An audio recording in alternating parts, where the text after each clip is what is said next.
I'd like to call the City of Lloydminster regular council meeting number 12 to order. This time, we'll take a silent moment of personal reflection.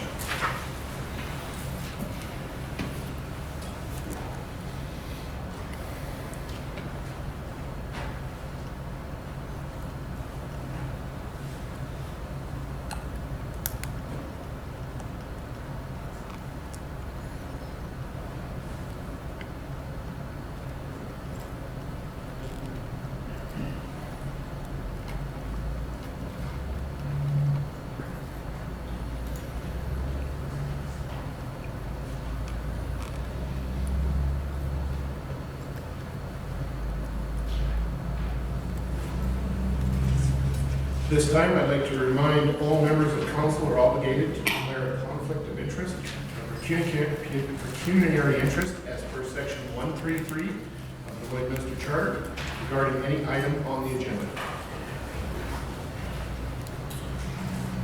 Moving to item number 2, additions and deletions to the agenda. We should have one addition to the agenda to add under other business matters, and we'll make it item 12.1, and that is negotiated separation.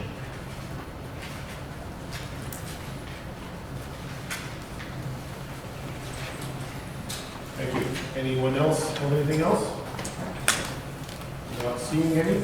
I will ask for a recommendation from council on this agenda. Councilor Dodge. Motion to approve agenda is presented. First, amended. Thank you. Seconder? Councilor Buckingham. Any further discussion? If not, seeing any, I'll call for the question. All in favor? Opposed? Carried. Moving to item number 4, approval of minutes of the previous meeting. The council for direction.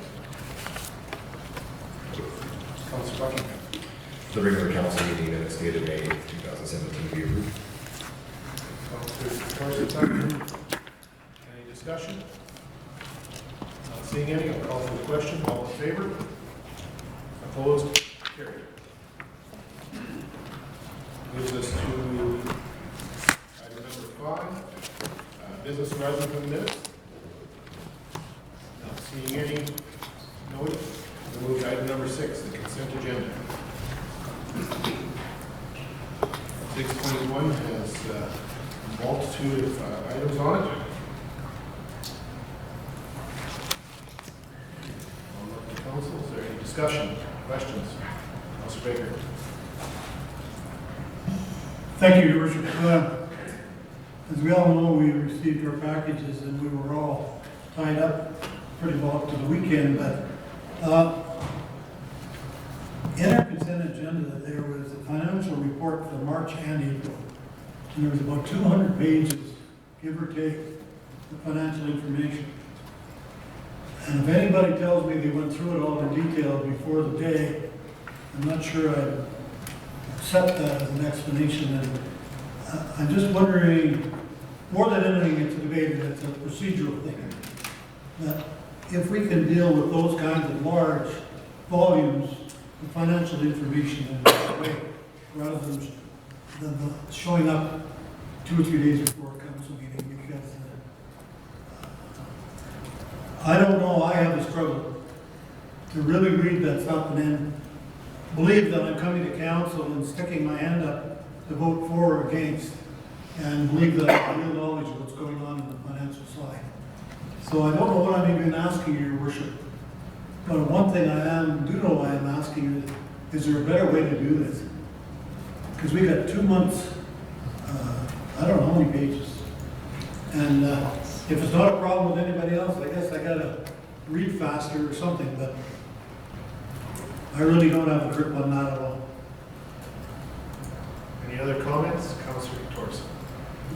Thank you, Your Worship. Just because we have the new procedure bylaw on here, so I'm well read and made sure that I understand it. I'm going to get to what Ken said in a moment, but first, are we not to make the recommendation approval and then pull items off as far as discussing them afterwards, and then we would include that in business arising from the consent agenda? That's the way I read it. that would be one way to do it indeed. Absolutely, if there was items. And I think Councillor Baker raised a very good point. There's a lot of material there, and that, since that is public documents, those 300 pages, I believe is what it references for the two months of financials. It shows that our city is a very busy city. There's a lot of business that gets carried on by the city. Now, certainly, to question any one of those items, we would need to bring it into that arrangement of business arising as you stated, Councilor Morrison. So that would be, we can certainly look to council to move certain items, and if they wish to bring it over to the business. First, I'll just make the recommendation that council approve items on the consent agenda as presented. Right? Seconder, Councilor Diak. Councilor. Now, I was wondering, in terms of business arising from the consent agenda, if we could pull the service level budget to actuals first quarter off, as well as, just generally the financial package. Is that procedurally? Procedurally? Yes, I think we can do that. We're really going to just move it from the consent to business arising, where you'll be able to ask questions. Okay. Okay. We're moving it from potato to potato, maybe? I'm reading it literally, so. Yeah. All right. Councilor? So on, just generally on the financial package, I'm going to disagree slightly with Ken, and that's based on a few things. One is that, yeah, I understand that there was 2 months worth, which made this extra long and extra burdensome to read through, which I am aware of at least one counselor that did go through the entire document, just to make sure everything looked the way that they thought it would, and that would be myself. The other thing is, I appreciate actually that we're including the payables on this, because the practice since we've been on council up to this point has been that council just receives them as an e-scribe package, and there's really no acceptance or decision on any of them. But now, as they're included in our package, we can say, yes, we've had an opportunity to review it, and we want this item to go out to the public so that they can have a view of all the information that we're seeing. So I think that that's a useful thing to do. Now, I did have a handful of questions otherwise on the service level budget, which I appreciate this document generally just because I think it fulfills some of my needs in terms of providing oversight of the financial operations of the city and everything, providing that governance, finance overview. So one of the items I was going to ask about is on the highway and street maintenance. We have a budget of $299,985 for the first quarter, and our actual is 0. I was just wondering why that is up to this point in the year. And I know there's a note on there, but I don't believe it made sense to me when I was reading it. That will be Director Kayford, and he's just trying to find it on his So, system. city, so which one was that, Councillor Torson? It was under the highway, I'm just trying to Yeah. find myself now. Highway and street maintenance. Yep, so it was the city-owned equipment use, is that the one you were Yeah. asking about? We only bill it out once a year, and it wasn't done yet when this was printed. So when you say you bill it out once a year, what do you mean by that? The equipment pool sends the data to the finance department once a year, and we put it in once. Oh, okay. So it's a set number. It's not by hours or anything. It's a number that is set at budget time, and it gets invoiced once a year. Okay. Director Buchan is looking at me as though she wants to say something. Thank you, Your Worship, through Councillor Torson. Just to add on what Director Kayford has said, it's an internal charge Okay. for our equipment. We only get charged amongst the different departments to ensure that we're tracking the usage. Okay, perfect, thank you. That answers that from here. Councilor Baker. Your Worship, in my mind, that isn't really where I was going with this whole thing. What I was going at here, we got a March accounts payables, and this is June 15th. It's 2.5 months ago since that payable record would have been completed, plus or minus. I'm suggesting that things like financial monthly statements, we could have been had those set up with our general information packages rather than with our council agendas, and it could have been a month ago. We could have that information. I don't know how long it takes at month end to complete the accounts payable, but say it takes a month. Well, March's could have been done at the end of April, and they could have been sent out, and we would have had time to go through them. That's all I'm saying. I'm not questioning what's in there, but I don't feel very comfortable when I say, thank you, it's 300 pages. I said 200. Sitting there on a Sunday reading 300 pages of finance and say, I really know what's going on here. And not many people, I don't believe, would really have a good handle on it. And the reason I bring this up in past, things have been put through this consent agenda that haven't been delivered to the city of Lloydminster, and we all know about that. And I don't want to see that ever happening at this table when I'm sitting there. I want it to be very, I'll speak more about this when we get into our new agenda, but if I may, but that's where I'm coming from. Councillor Dutch. Yeah, Your Worship, just, I guess one of the things, I tried to go through all weekend and gave up. Part of the challenge for me was that when I looked at expenses and I guess what I would see as a global expense, what was, committed or versus what was actual, and then if it was over or under, and then I would wonder, so within any one area, there's probably 20 to 30 different budget codes. So for me, it was like, so which budget code is really driving that area? And I know some of the codes and put notes on the bottom, gave some of the explanations, but I guess I'm hoping that once we get to the point when we do have a detailed budget, or have access to it, we could look at it and then sort of tease out that piece. And so for me so given that that one code is the one that's causing over expenditure, under expenditure, what do we do about it in terms of our planning going forward or our budgeting? Because it's just such a large global, account with probably, I don't know how many underneath. And so this is more about, are we still in the black or we're not? Are we over or under? And I really want to get deeper into it because what's driving each of those areas for me is that's what my questions are. Councillor Buckingham. Thank you, Worship. I think it's worth noting at this point, since we're having this discussion, during the election and times since, this council had asked for information to come sooner than previous councils have been having it, saying these packages were delivered on, say, a Thursday for a Monday council meeting. Just worth noting, I think, that has happened because we know this, but this conversation may get the illusion of the public that didn't happen. And the council, the administration wasn't providing this information to council in a timely enough fashion. I can tell you that we are getting this information a lot sooner than previous councils have. And for myself, looking at a 300-page budget, this came to us Tuesday of last week, and I've bitten it off in bite-sized chunks as late as last night and this morning, going through everything. But just so people are aware, this council is getting this information a lot sooner than it used to, and thank you to administration for making that change and accommodating us in that way. Councillor Torres. Thank you, Your Worship. And just one other thing to note, as far as timing of getting 2 months, I believe we only had one council meeting. It was the earlier one, and then we didn't have a second council meeting. So this is the first council meeting we've had since the close of March, where you would have had that information, because it would take at least a couple weeks to prepare that information after the month of close. I think we haven't had a meet, or because it would be until the end of April before we see March, so it's 1 month out. So the timing makes perfect sense as to why we're getting 2 months right now, based on the fact that we didn't have a second meeting. But I am appreciative of all this information.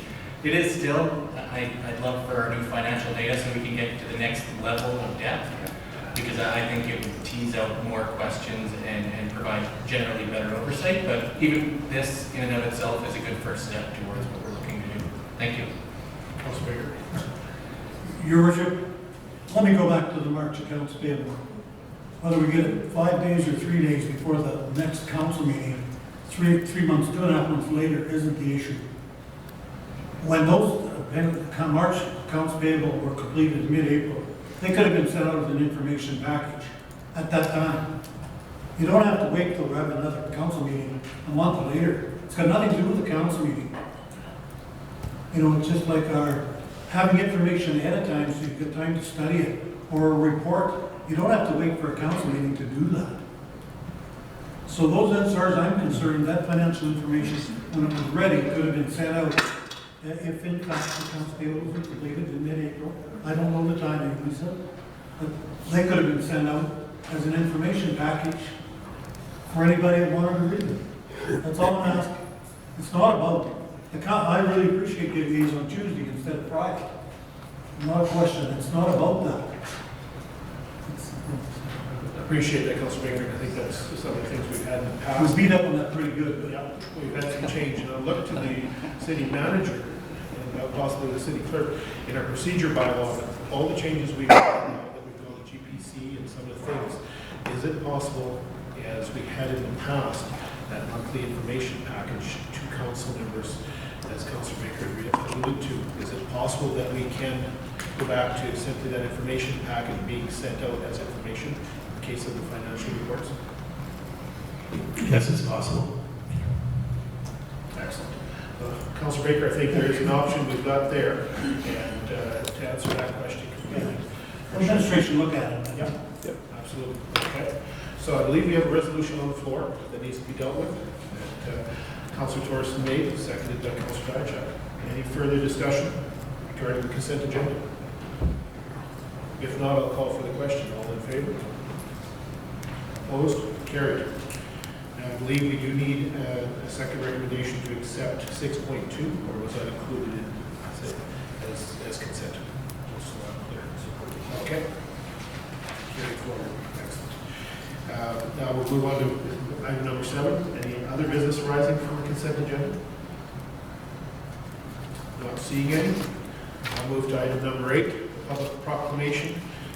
That's regarding recreation and parks.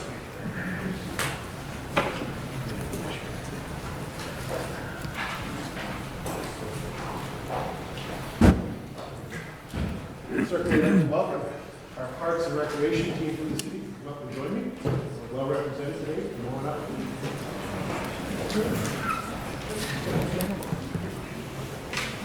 Mr. Ron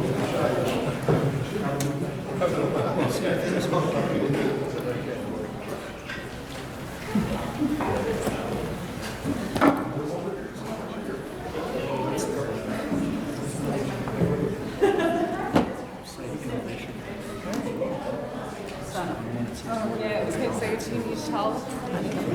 Oh, hey!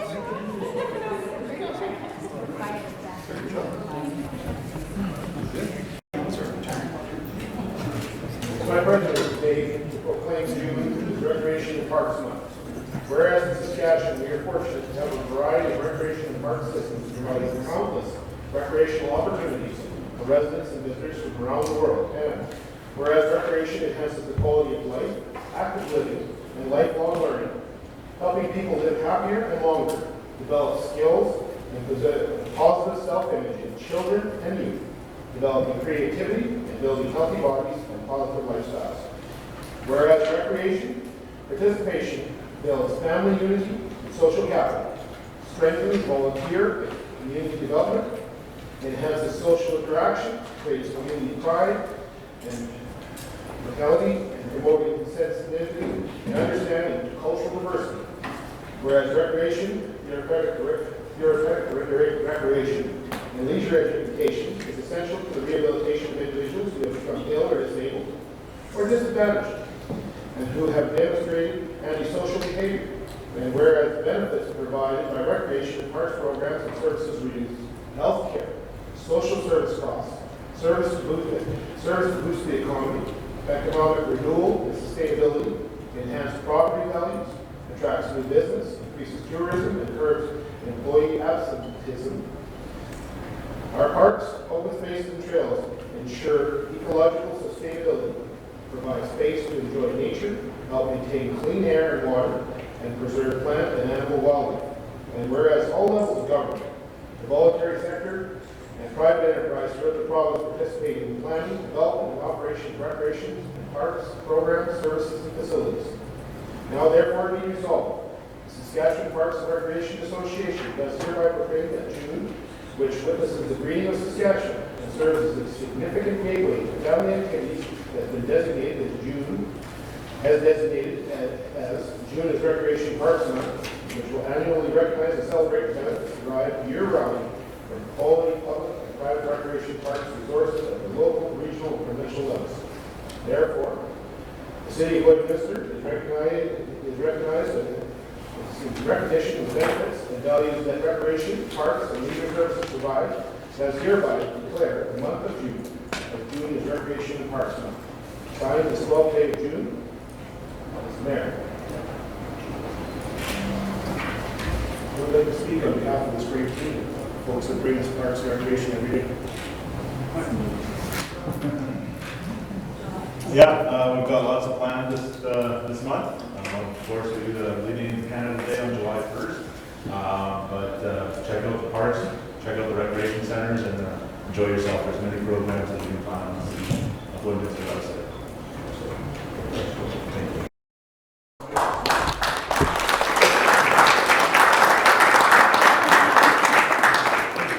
Thanks so much. Get you back at it. Back here, Cindy, you've been around.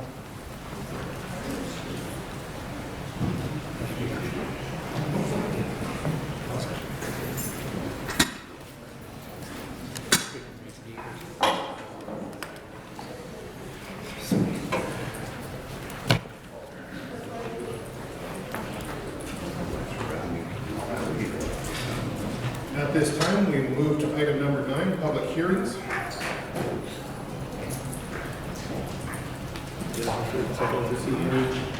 This time, so moving to item number 10, new business, starting at 10.1, city manager's office. Anything, city manager?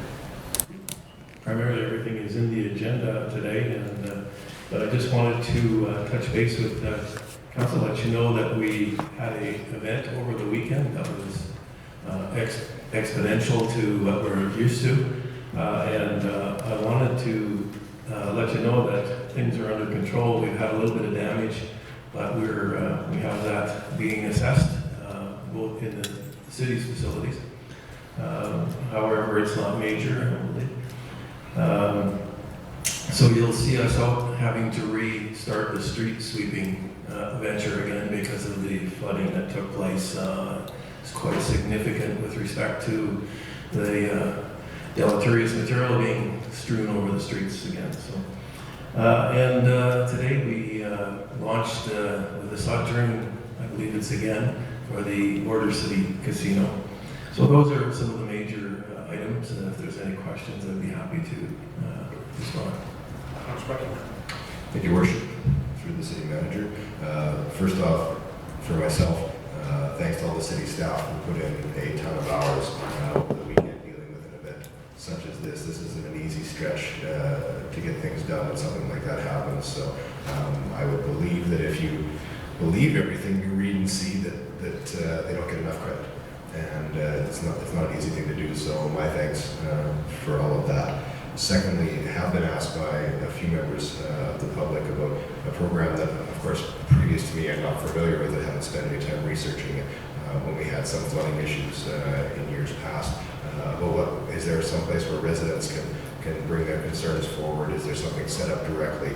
I had those questions asked of me. So if there was something that we had set up that I had not yet seen.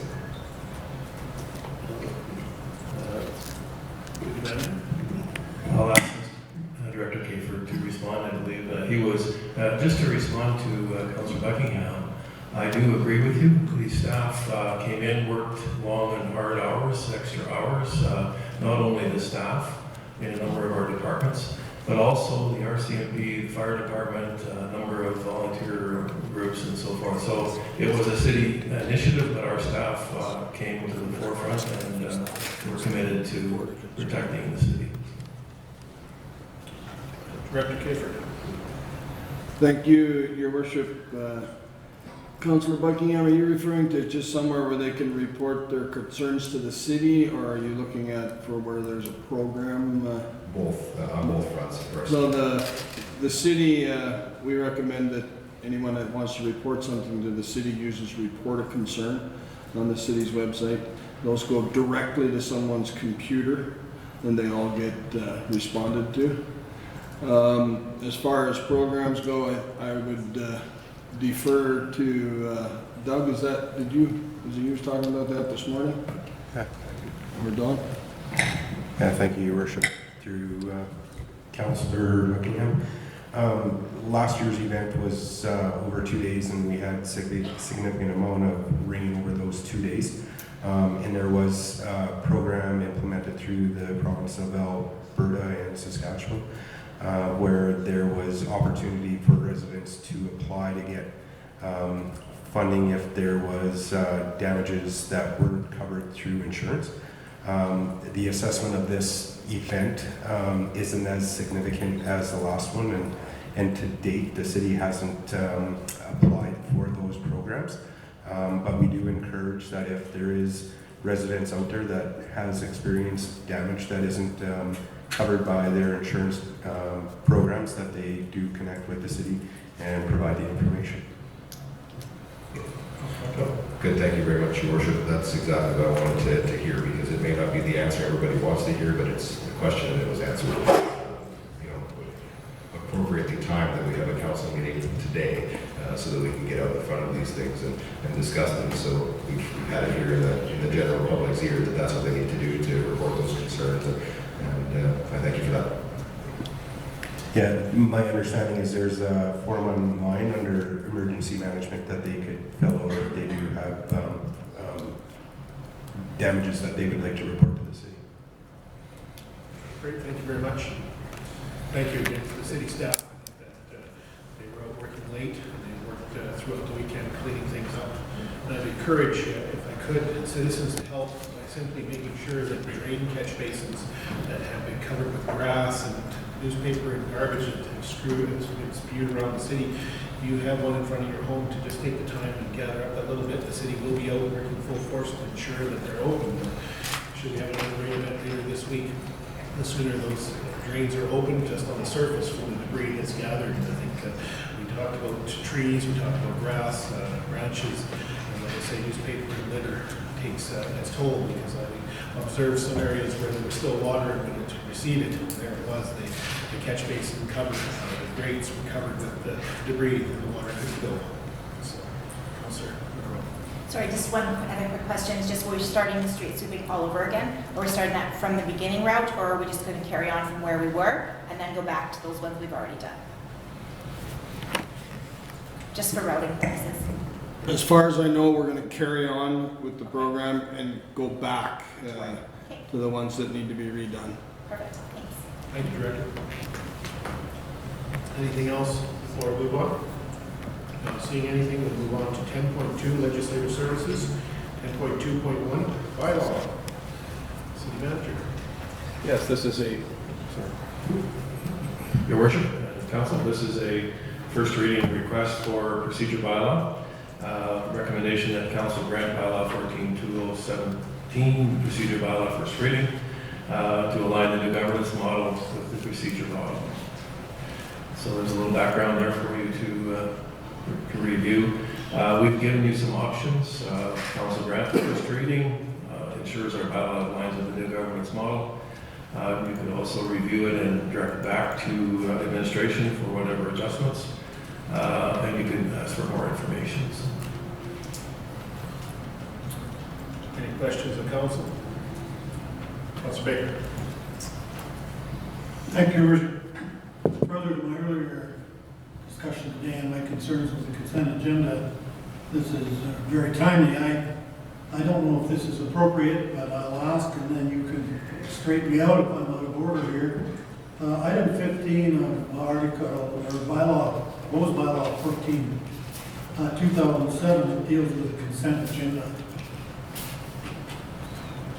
On page 304 of the agenda, I guess, of the documents, item 15.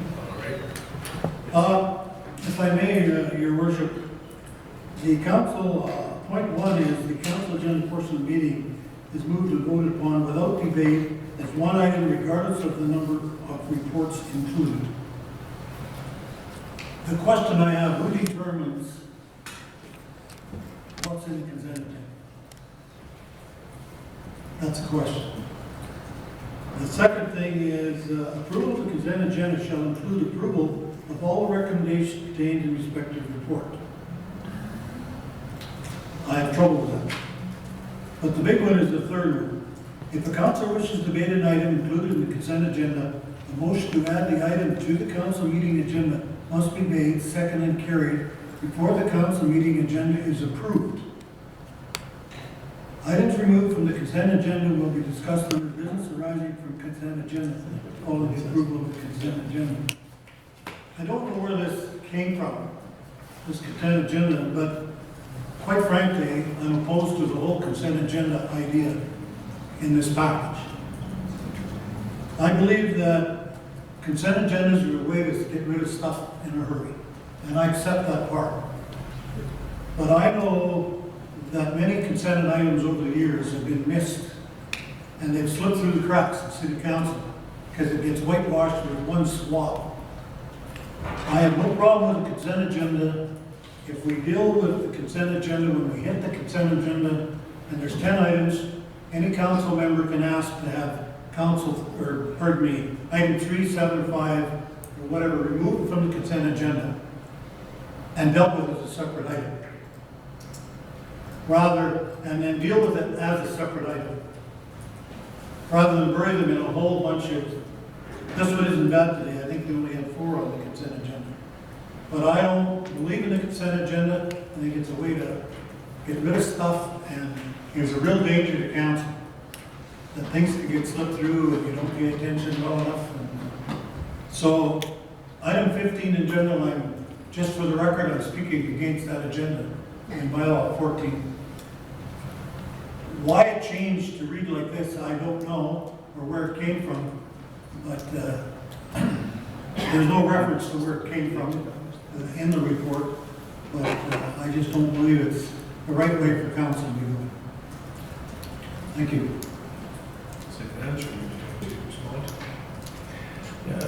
Worship, through Councilor Baker and the rest of the council, consent agendas are just that. You're not approving the matter, you're consenting to receive it for information.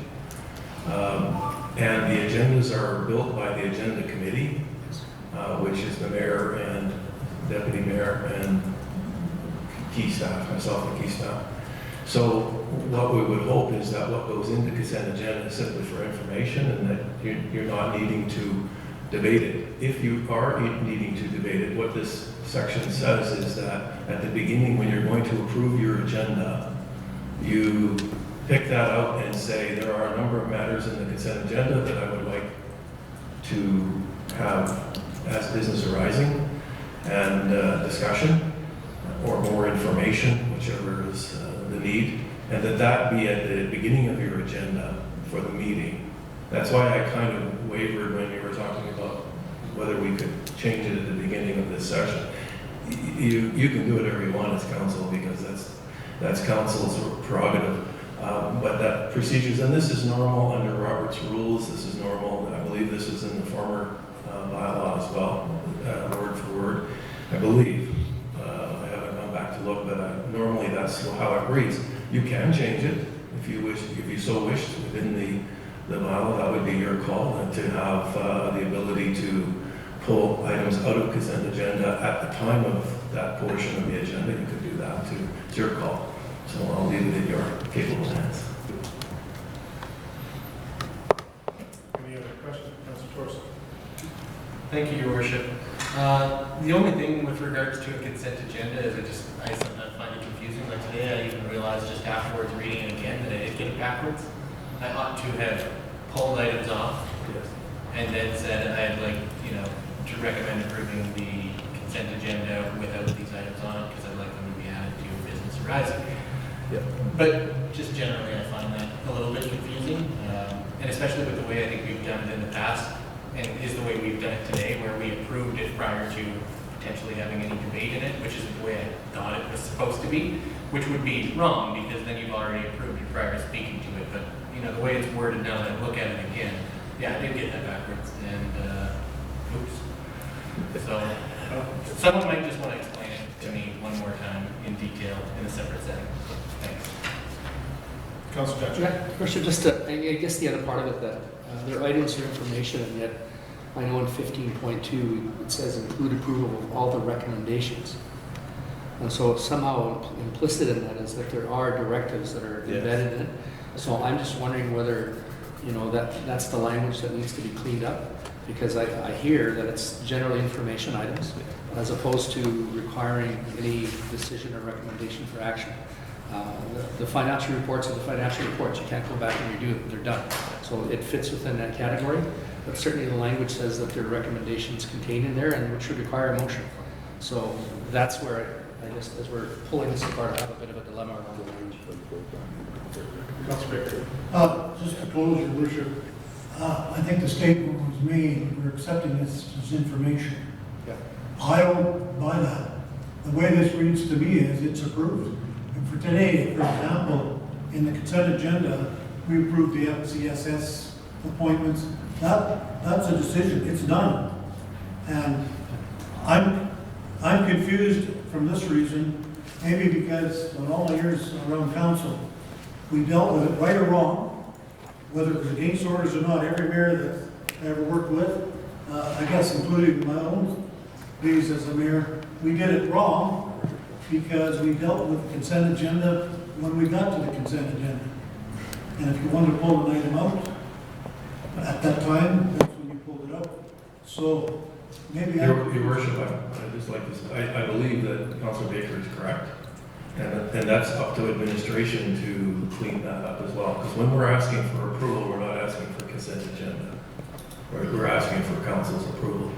And so maybe we need to rethink how we are submitting things into the consent agenda. I think this was the way it was done in the past, and we allowed it to proceed.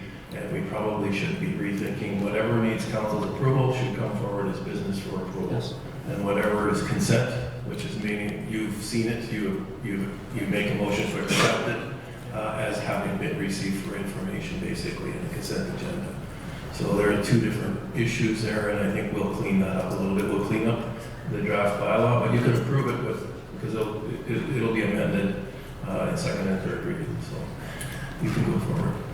Thank you, Councilor Baker, for. So just so I'm clear, are we looking at an option number 3 to send, option number 2 to make some changes to administration? Well, I would consider this to be a minor change, and I think you could approve it, and then we'll bring it back with the minor changes. First reading is always, you can adjust as long as you don't change substantially the document bylaw. So I would think you could just give it first reading. Okay, so I will look to, unless there's any other questions or comments, I'll look to council for recommendation on this. Councilor Torres. I move that council grant bylaw 14-2017 first reading. Seconded. Councilor Monroe. question, Yes, certainly. would it have with minor amendments to number 15? Should that be added? I believe the administration has got that message, Councilor. No, but should it not be in the motion? Just a question. Would that be a friendly amendment? Friendly with me?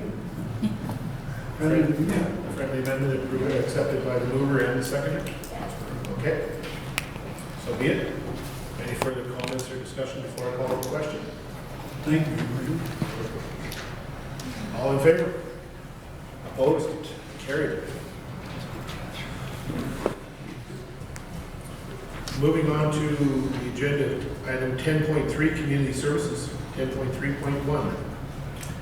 Your Worship, Your Worship and Council, this is regarding the tobacco reduction grant allocations. As you're aware, we are surcharging to some degree the retailers, and the council has agreed that they will submit these funds through to various agencies dealing with the drug strategies and sexual assault groups and others. And so we're recommending that the Lloydminster Area Drug Strategy for creating tobacco-free future receive $7,500, and that the Lloydminster Sexual Assault Information Center for Behind the Smoke receive $18,150. The background is before you.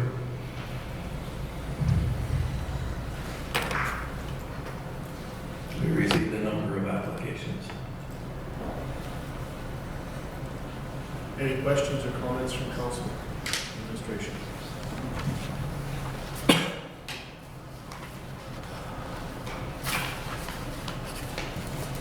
Your Worship, I guess the only thing, if I might, is that sort of understanding the scoring. Certainly, I guess I'm looking at positive kid choices with big brothers and big sisters, and I certainly have a lot of respect for the work they do, and I'm just sort of wondering, is that a specific program they proposed that didn't get approval? Thank you, Your Worship, through City Manager, Councillor Dychuk. There's criteria in the policy that says this is how it's going to be scored. Yeah. There was a team comprised of 3 individuals from the city that went through the scoring. At the end of the day, so my question, just to be clear, my question to that committee was, can we fund all 4 of these in some way, shape, or form? My understanding is the programs need full funding in order to be successful. Therefore, the 2 top programs that scored through the application process are being recommended for payment. So I'm not saying that one didn't meet the criteria, it just wasn't in the top 2 scored. Yeah, of course. And that is, if I can ask the question, that is all money that's been collected from the licensing of retailers of cigarettes and tobacco. That would be the money that's being allocated at this time. Yeah, that is correct, Your Worship. Thank you. Any other questions? If not, I'll look to council for direction. 10.3.1. Approve the recommended grant allocation of the Lloydminster Dairy Drug Strategy for Creating Tobacco-Free Future, receive 7,500, and Lloydminster Central Salt Information Center for Behind the Smoke, receive 18,100. Seconder? Councillor Fagan. Any questions, further discussion? Not seeing any, I'll call for the question. All in favor? Opposed? Carried. Moving on to 10.3.2.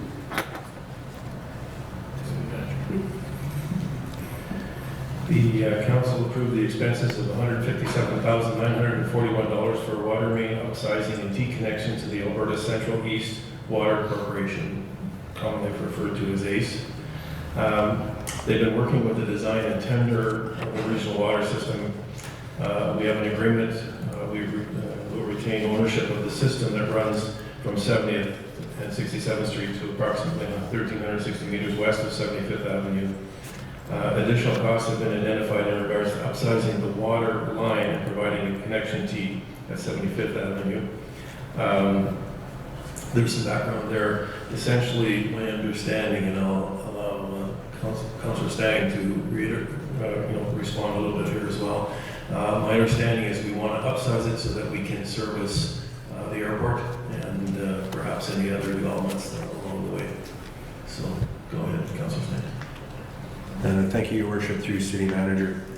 Yes, through the process, through the conversations with ACE Water Corporation, there was always discussion with the city to provide enough capacity in that water line and to enable us to potentially someday service the airport as well as lands to the south of where the line is running.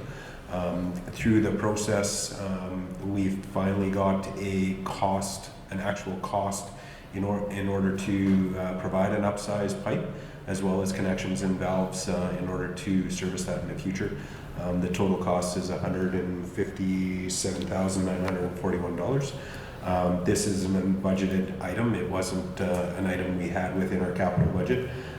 Funding will be allocated in conjunction with our finance department through capital projects that we're experiencing efficiencies in, and that money will cover the $150,000 we need to put this line in. Councilor Monroe. So just to confirm, obviously now is the optimal time while the groundwork is getting done and paid for through the East Water Corporation. Just for residents' sake, if we didn't go ahead with this and we decided in the future to reopen up that pipe and we paid for that everything, what kind of savings are we getting from doing it at this point? Yeah, that would really depend, but My experience tells me we'd be in the millions Right. of dollars. So it's a very small fraction of the Absolutely. cost right now. So the pipes going in, the corporation, the Ace Water Corporation is paying to put the pipe in, to do all the boring. Really, the only cost the city is being on the hook for is the difference in cost in pipe between the size they needed to supply their regional servicing to what we need to supply those lands, as well as the valve and T in order to service to the north. So it's very, very advantageous for us to do that work. Absolutely. Councilor Buckingham. Thank you, Worship. I think we talk about a lot of things in this city, vibrant city development, the airport, for a great example. Council has received numerous discussions on how we're not getting more service out of our airport. What a lot of people don't know about the airport is it is not connected to city water. There's no water and sewer there, and if you're ever going to expand your airport and get into a bigger carrier, things like that, you absolutely have to have that. They won't even think twice about saying no yet. So while we're doing this, connecting to the ACE line, I speak strongly in favor of this.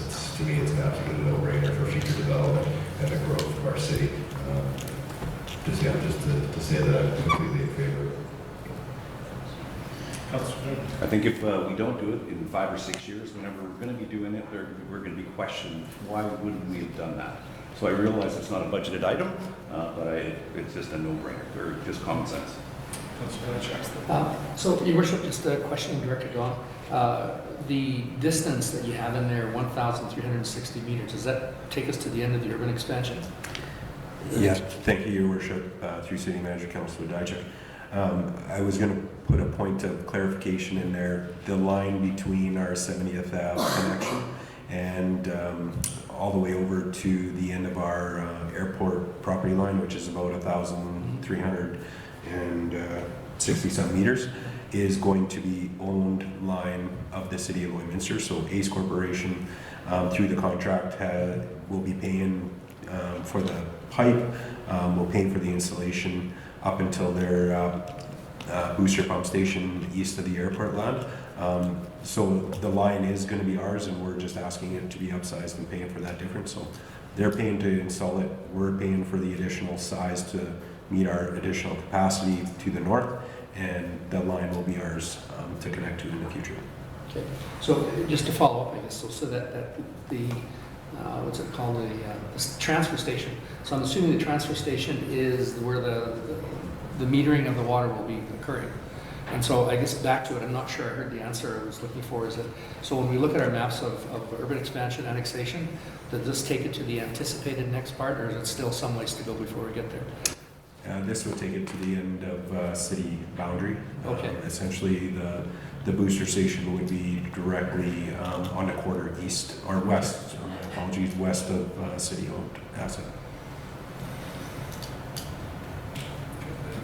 So I guess if I could follow, so in anticipating this, then the metering and the metering of it would have to then be moved further down in the event there's expansion on part of the city. My understanding, and Ellen, you can jump in at any time. My understanding is the pump station and the meter were always scheduled to be placed on west of city boundary, and that the connection point was always going to be at 70th Ave. This is just the difference in cost of pipe and a T to the north for the future expansion. I guess the only, just to follow up to that, if I may, is that I guess I'm anticipating that it will be our cost then if we want to move the station, metering station further down, if we expand further west on our property. We will, we'll never move the metering station. Okay. Highly unlikely. The city potentially could take over services coming off that line. But the metering station primarily is the boundary where the transfer goes from the City of Lloydminster to ACE. Once it goes from ACE, it's their line, but it's primarily to service the major urban centers. If there's going to be servicing of other things off of that line other than the urban centers, that will be by agreement between the City of Lloydminster and ACE. Councilor Torres. Thank you, Your Worship. Just to be clear, in terms of the cost, so when we talk about $59 per linear meter, is the assumption that a 400 millimeter pipe is something like $259 and then a 350 millimeter pipe is $200 and the difference is that 59 meters that we're just paying to get a bit bigger? You are 100% correct with that, yeah. Perfect. That is the difference between the pipe they needed and the pipe we've asked for. So I believe the original design called for a 350 millimeter pipe. We're looking for a little bit of capacity, which we've recommended a 400 will be able to service us. And that $59 is cost difference between the 350 to the 400. Perfect. And just one follow-up. Does this get us, when we install this T-valve, does that get us all the way to the airport, or that's a separate activity that will have to happen at a later date?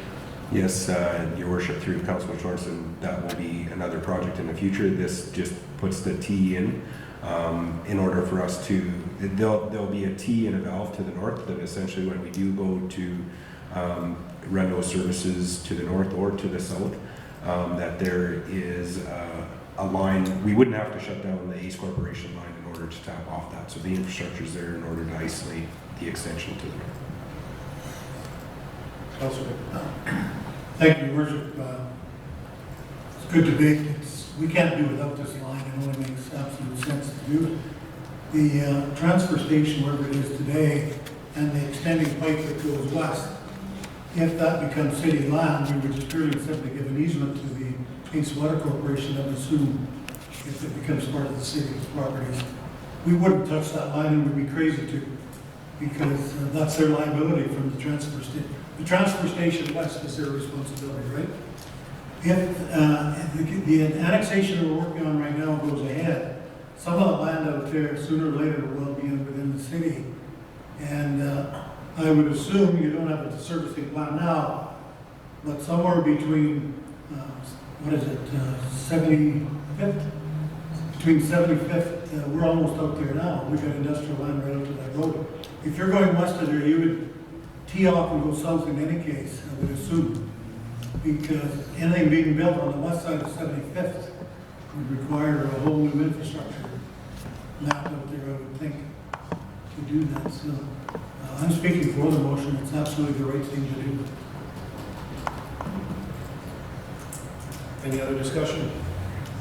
Councilor. Just one more question. Thank you, Your Worship. Just in terms of, and this is probably on our agreement that we have, the MOU with ACE, in terms of responsibility of maintenance and everything up to the pump station that ACE has, is it our responsibility to maintain the system up until that point? And then if we do this airport line, does it change that relationship in any way as far as maintenance? The line out to the transfer station will belong 100% wholly owned by the city of Lloydminster. We will be responsible for the maintenance of that line to the transfer station. There's no impact. So, yeah. Okay. That answers your question, Councilor. Okay. Not seeing any further questions, I'll look to council for recommendation on 10.3.2. Councilor Monroe. The council approved the expense of $157,941 for water main upsizing a T connection to the Alberta Central East Water Corporation. Second. Councilor Phelan. Any further discussion? Question? Not seeing any, I'll call for the question. All in favor? Opposed? Carried. Moving to agenda item 10.3.3. City Manager. Thank you, Your Worship. There are three in a row here that are dealing with photo radar. The administration has reviewed the requirements and believes that the city should operate the photo enforcement. I think there's sufficient evidence in the background document for the previous discussion. We've issued an RFP advertising on Saskatchewan tenders and we're purchasing and received two responses. We did receive a third, but it had closed already. And so we've weighted those and come up with a recommendation, and that we are recommending photo enforcement training contract Traffic Technology 2000 and COPS General for the sum of $209,055, and that the mayor and city clerk be authorized to sign and seal all documents. Thank you, City Manager. Any questions? Comments? Councilor Baker. Well, Your Worship, there's 2 or 3 parts to this. And it's very good. I think that the one thing, just for the public record, that I personally would like to make sure that I've got it straight, is we'll operate the system from a financial perspective and so those kinds of things. The actual direction, well, that comes through the RCMP like it does now. It's a police matter. Then. Yes, it's a police matter. Traffic control will be handled through the RCMP. Okay, I think that's important because people get confused sometimes when it's bylaw or this kind of enforcement. Well, the city's doing this, the city's doing that. And police are trained in this business. They know the hot spots, the bad spots, whatever you want to call them. And I like to see it in their hands of what's going on because that's what they're trained to do. So, thank you. Thank you, Councilor. Comments? Councilor Buckingham. Thank you, Worship. I think it's worth noting that in all the research that's been done, that we can do this in a more economical fashion than is being done. But for me, what's worth noting is the victims of crime retention, the Alberta fine retention, those things will not change. There's been a lot of discussion in the public, questions asked of me directly around those things. But the city got a raw deal, the city's paying too much, right? That's provincial. It's set that way. So we will be realizing cost savings, but they won't be through those 2 particular areas of this. So I just wanted to make sure that, because people had asked those questions, that we brought that forward to make that very clear, that we have no control over the amount of monies that get spent paying out those fees. Thank you, Councilor. Councilor Torres. Thank you, Your Worship. I just wanted to comment generally that I already feel like the GPC meetings are really working because I'm seeing the information presented in a way that leads to, I would say, good decision-making that gives you an idea of the payback and the financial implication of this. You know, making the assumption that we're going to do photo radar either way, you know, this is definitely more cost-effective. It's going to be a benefit to the city overall. So just, you know, giving you credit for that one because it looks good to me as far as cost recovery. Everything hits the right points. And the only question I had was, I imagine there's quite a bit of difficulty even for our contractors to get paid for lump tickets. I'm just wondering if we have any idea of how difficult it's going to be to collect on these revenues. Because I'd imagine it wouldn't be easy. It would be more difficult than even most normal bylaw fines. So do we know if we're going to have to be talking to credit collectors or anything like that, or maybe we'll cross that bridge when we get there? But I just see that being a real challenge in doing this, is that it might not be easy to get paid all the time. We'll move to the city clerk. Through the city manager and chair, Councilor Torres. This is a provincial matter, so once it goes through the provincial court and the fine's adjudicated, then the province collects that.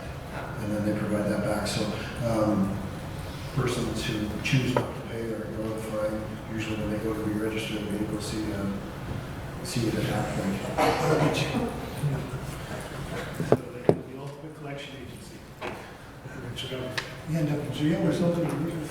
I have a question I'll direct to city manager accordingly. The present provider advertises, I believe, or maybe it's the city, and I believe we seek some clarification on a regular basis where photo radar is going to be, so that people are aware that the photo radar unit is out there. Will that continue once we move to this program? I'll ask city clerk to respond. Thank you, Mr. Clerk. Through the city manager and chair, absolutely, that's a provincial mandated responsibility to advertise the general locations of the photo radar, and that's exactly what they are. They're general locations at that point in time, and then other locations as well. So it is a provincial mandated requirement. Right, thank you. Councilor Fagan. Just on the mathematics of the size here. So are we taking like it's roughly going to be $1 million going to be the first year in revenue? Is that because it's got 320 or 300,000 is being paid back? It looks like there's expected revenues is 600. So is that 600 plus the 300 that's being paid back? And with an operating cost of $200. Yeah, thank you, Your Worship. We don't like to put numbers to a program like this. Essentially, those numbers are similar to what's being collected currently under the contracted model. So we're expecting the program to continue to run without any deviation from that. I guess the income will depend on the residents and visitors to the city of Lloydminster that want to contribute to the voter radar fund. Actually, with that, thank you, Your Worship, is that I've had a couple residents approach me and say, who is, and this doesn't really affect this contract in any way, but it does affect the revenue. If we're having photo radar to create revenue is one thing, but we're having photo radar to create safety is another. And strategically, some of the places that the photo enforcement is outlined are places that are not high impact areas of our community. That there's never been an accident reported or so I'm just, from these residents taking and voicing my opinions that are we actually placing them in places that are creating revenue, or are we doing it for a safety issue? So we really need to question that as well, because our residents, if we want them to be on board with something and we have photo enforcement, everybody's on board for safety, if that's the reason that we have our photo enforcement. But then they need to be strategically placed in areas that are high impact of collision and accidents at high speed levels, right? Because if we're knowing that there's never been an accident on so-and-so street, but we have photo enforcement there all the time, why do we have it there? Because everybody's speeding and we're creating huge revenue? Because we're not really having it there for the safety aspect, right? And I'm all for creating revenue, but maybe this isn't the right, we just need to be strategically thinking on the placement that we do have the photo radar. And that's voiced from the residents of our community, that was their concern, is why do we actually have it in the whole scheme of everything? Is it for safety or is it for revenue? City Manager, I'll let you. The number one priority is safety of the Right. citizens of our community, and I believe that the traffic control through the police will have it in key areas such as school zones, playgrounds, and so forth, where speeding is dangerous to the pedestrians, to children. With respect to other areas, I can't say whether there's accidents or not accidents, I don't know. We'll leave some of that up to the peace officers who are using their discretion, I guess, to determine where they should be posted. And then we will be notifying the public as to the general location. So is it currently our RCMP then, our policing services that determine where those are placed? Yes, that is correct. Thank you. Councilor Baker, back to you, Councilor. Thank you, Richard. Just a little bit of history on photo radar. Many people ask for radar, like schools and policing and all sorts of things. First of all, the manpower situation with the RCMP 8 years ago, you were lucky if you could get policemen. And we had the guys of the police and many of the institutions in the city, a serious traffic problem. And you can go and check that out with the radar people and see how many people speed through school zones and things like that. And if people are going to speed through school zones, then they should get fined. You got to teach people something. You're going to kill a kid there. Something serious is going to happen. A child's going to be injured. You got to deal with those kind of issues. It says in the report the high traffic impact areas, high accident areas will be the targets. It says that right in the report. And I have to trust the report like everyone else. And I think if you look at where photo radar hangs out, that's probably where a lot of the high-end speeding, and probably, without the facts in front of me, a lot of the accidents are happening, like 62nd Avenue on the West End. For just one example, the speeding on College Drive North, I mean 80, 90 kilometers in the 60 zone, what's reasonable? So we got to keep in mind that it's controlled. If people want to spend their money on tickets, keep speeding, but sooner or later, the police will actually arrest them for other reasons, and they might be a little more uncomfortable than they are right now, just with speeding tickets. So, but I hear your point. It's put them where they're important. Yeah, no, absolutely. Councilor Buckingham first. Thank you, Worship. I love paying photo radar tickets as much as the next guy. So, I think what's important here is that where that money is earmarked to go, and we've had this discussion with the public before, and it's here again today. providing an opportunity for improved safety for our residents. We discussed that, right? But the ability to direct the revenue to community parks, safety, parks, recreation facilities, that's what this money's earmarked for. So I don't look at it as a cash grab, that some people do. Has earmarked good intentions that way, safety being the first priority, but the majority of those monies collected aren't going into general revenue for the city as a cash grab, as it were. You can see that in the reports here. So. Worship, I guess I just want to reiterate, I know that we had a report from our city clerk that we did have an audit, and the audit showed that we were managing our affairs with photo radar appropriately, so I think certainly we have the experience and the blessing through the audit to say that we're doing it right. I know that I've talked to a number of people who are concerned about photo radar, and they tend to be speeders. I point out to them that it's probably could be clinically proven that if you don't speed, you don't get a ticket, whether it's issued by photo radar or police. There are speeds in the city, and they're in place for the safety of not only the children, but everybody who resides here, and guests, and anybody who's in the city. They're there for a purpose. If you want to break the law, there are consequences. Doesn't matter who you are. So anyways, I support it. And I think certainly the guidelines are in place, our history and how we've used it are good, and I think it's a good plan. It makes good sense. One of the other questions I guess I did have is that we would be using our peace officers, if I'm reading this right, to do the layout and stuff. Well, how much will that impact them and take them away from other work? Because my guess is that we've hired them and they're fairly busy, and any potential impact there.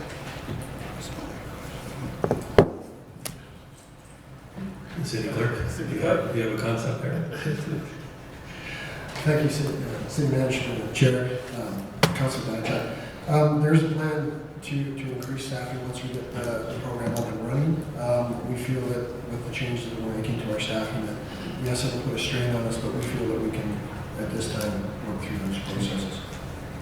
So there would be an increased cost then? At budget time, we bring that information. That's okay. So there are, what I understand, there's 3 or 4 employees with Global currently. Are there any plans on utilizing their skills that they've got, and they're all trained and ready to go? Has that been an option? Yeah, currently our bylaw, we appoint bylaw officers. They are Global staff, but most of them are currently Lloydminster residents that are working on behalf of Global. Our intent is to look at using some of those resources or others that may be available to us in order to function. We will also be looking to our bylaw officers to potentially utilize the equipment. So we feel there's definitely opportunity for those resources to continue under city's operations as they are appointed CPOs under our bylaws. Thank you, Director. I think the business case has been made very well. Safety is still primary, and will always be the primary issue from city, council, administration, for the residents of our city to ensure that our children and our residents are kept safe.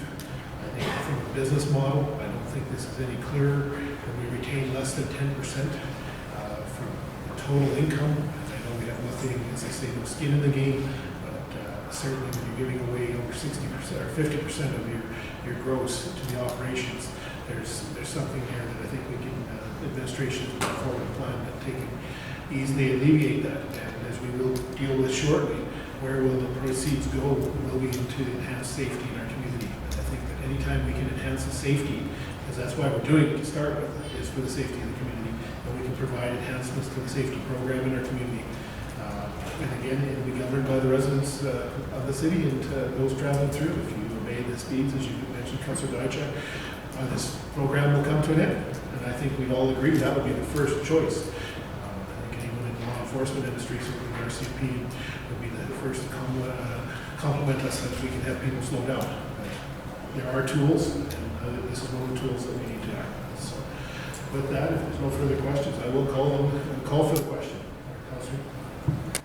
I move that council accept administration's recommendation and award the RFP to Traffic Technology 2000, which would allow administration the opportunity to move forward and have an in-house solution in place for July of this year. I I read it off the wrong No, page. you're reading off the wrong page. Perfect, I'm gonna read this other one. Ignore Yeah, that. let's go with that. I move the council award the photo enforcement and training contract to Traffic Technology 2000 and Cops Gen for the sum of $209,055, and that the mayor and city clerk be authorized to sign and seal all documents. That would work, thank you. Second, Councilor Legros. Any further discussion before I call the question? Not seeing any, all in favor? Opposed? Carried. Moving to 10.3.4. Continuation of the same topic, we would like to pass policy, automated photo enforcement revenue policy. So what are we going to do with this revenue? We would like a policy in place. The council adopt this revenue policy. The issue requires a policy to ensure consistent application of programming. The background, the city currently utilizes another group to provide photo enforcement, and the revenue is collected traditionally placed in general revenue because they're probably more in line with just paying our way. With this additional revenue, we would like to see some of it earmarked. And so we are saying a policy would direct annually 50% of automated photo enforcement net revenue placed into a reserve fund, which would then be distributed monies to community safety initiatives such as traffic safety improvements, educational safety initiatives, and parks and recreation. Now, we believe these projects would be prerequisites for those funds. Thank you, City Manager. Any questions or comments? Your Worship, just a comment on it. I think the way it's laid out is good. The only thing I guess I would add in there is that if there's some closing of the loop, so to speak, is that after the projects have been awarded, that people who demonstrate the money has gone to exactly what it's supposed to and that they've actually achieved the goals they set out. So if that can be part of the awarding process as opposed to, I guess this part is the, yes, this is how you get it, but after they've completed it, if they wish to come back and apply, they should provide that information on whether or not they're successful. There's no point in putting more good money after bad if they're not achieving the goals. Point well taken, Councilor. Yeah, I think that's a very valid point, and we can definitely look at ensuring that happens. I think it's a very valid policy for all of our programs, funding, we give a valid position to take. Absolutely, I think that be it this or third-party requests, seeing where the city needs to see where that money is being spent, and especially if we do how we can leave the city staff, administration, but even administration reporting back to council if there's some particular neighborhood group or playground group that seeks funding, that we know that it is truly followed up with and ensures that it reaches the points we want. Councilor Baker. We're just on policy. I understand the need for policy, but you can't run the city on policy alone. Most policies come back annually, or, yeah, that's the one. Thank you. Any further comments or questions? Not seeing any, I'll ask for the third. I do have a Councilor Dorsey to me. Rob?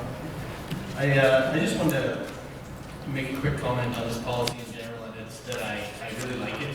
And this is a bit of an anecdote, but when I was 9, my brother got hit by a car crossing Highway 17, broke both his legs. And my mom kind of made it her own personal battle to try and get, better crosswalk signs and things like that put there. And it was a real struggle for her and, a struggle for the whole family. But nothing ended up happening on that particular location. But the fact that there could be funding available for someone put in the same situation, I think is really important to the community in general. And I think it's a great thing to have. Thanks. I'll call for the recommendation of council. Councilor Bradshaw. Move that council adopt the automated photo enforcement revenue policy. Second, Councilor Fragman. Not seeing any further comments or questions, I will call for the question. All in favor? Opposed? Carried. Moving to 10.3.5, automated photo enforcement policy. I have it twice here. We have it twice. Reading the wrong one. So, We require a policy to ensure consistent application of the program, and the City of Lloyd Minister currently operates this program under provincial guidelines on the employment of automated enforcement assets. The automated photo enforcement policy will narrow the focus of enforcement activities to concentrate efforts in areas such as playgrounds, schools, multi-lane roads in which it is unsafe to deploy traditional enforcement in high accident areas. So this would be our policy with respect to giving guidance to traffic control through the policing and our CPOs. I think it's pretty straightforward. comments, questions? Councilor Dutcher. I move that council adopt the automated photo enforcement policy. Secretary? Councilor Monroe? All in favor? Any discussion? Further discussion? Not seeing any. All in favor? Opposed? Carried. Moving to item 10.3.6. I'm going. I'm going to turn this one over to Director Stang. Director Stang. Thank you, City Manager, through your worship. In front of us, we have a lease agreement which we are seeking council's consideration on. Hockey Alberta currently leases space from the City of Lloydminster at the Service Sports Center on the second floor between the two arenas. Their lease is coming up for renewal, and they would like to ask for an extension of 2 years to that. Outside of what they currently have, is they were seeking some additional storage space, which we have found and are able to accommodate them. The cost for the lease is attached under the budget and information implications. You'll notice there's a slightly different rate in year one. That was a negotiation between management of the Service Sports Center, our general manager of recreation facilities, as well as Hockey Alberta, due to their year-end fiscal responsibilities, and they're open for discussion. Thank you, Director. Questions, comments?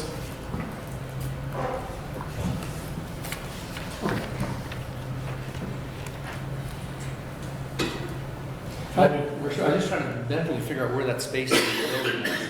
For the life of me, I can't replace it. Because I saw, there's a map at the very end there, and it's just, so what's next to it? I'm just trying to sort that out.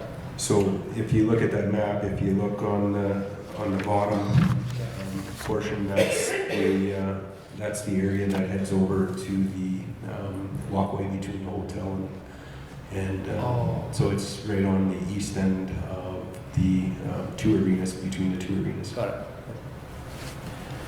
Yeah, I agree with you, Councillor. That was the question for the life of me, I was trying to picture that. So one comment back to administration, just a little more detail, especially with that facility, because there's many pieces to it, would be appreciated. Councillor Thorson. Thank you, Your Worship. I realize this is somewhat immaterial and probably isn't going to make any kind of substantial difference, but I just did quick math, and the annual rent for the storage space works out to 144 square feet. So if we're doing, $391 per square foot is what they're being quoted, then it would be a different amount for each of the years. I realize it probably doesn't matter, but if there's only 110 square feet of usable space, it's just the math is goofy, or 130 square feet, it's just the math is goofy, unless it is 144 and I'm missing something. No, maybe it's 144 on there, but on maybe in just the description it says 130 square feet. Am I missing something? It's 13.4 cubic per meter. 130 square feet of office. Well, maybe that's No, but yes, the office versus the storage. The storage is 144, the office is 130. all right, never mind, we're good. The office is 130 square feet, but there's space in there which we have electrical equipment that doesn't allow it to be leased out, so that's why it's actually 110 square feet for the office. Sorry, I was only reading in the background part. Never mind, we're good. Yeah. To the city manager, through the director, I guess, the rate that we've quoted then per square foot for annual rent, is that same as last year's previous, the last 2 years previous, and an increase, decrease? Comment on that short. That's a fantastic question, Your Worship, and I'll have to get back to you on that. I'll email them during the meeting here, and I'll get you an answer before it's over.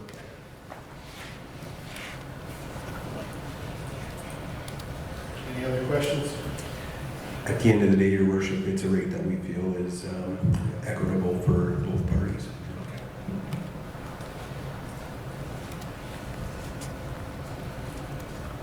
Looking council for direction, if there's questions. Council Fagan? Someone want to take a crack at it? All right, I'll give it a Councilor go. Nychuk. Council approve the lease agreement between the City of Lloydminster and Rocky, Alberta as presented, and that the mayor and city clerk be authorized to sign a agreement. Seconder? Councilor Buckingham. Any further discussion, comments? Not seeing any, I'll call for the question. All in favor? Opposed? Carried. Moving to item 10.4, I don't see anything listed for business services director. Okay. Excellent. Moving to 10.5, to the city manager.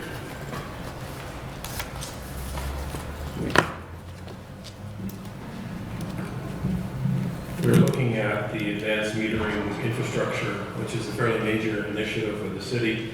We're looking for council to award this tender to Neptune Technology Group for the sum of $1.570625, and that the mayor and city clerk be authorized to sign and seal all documents.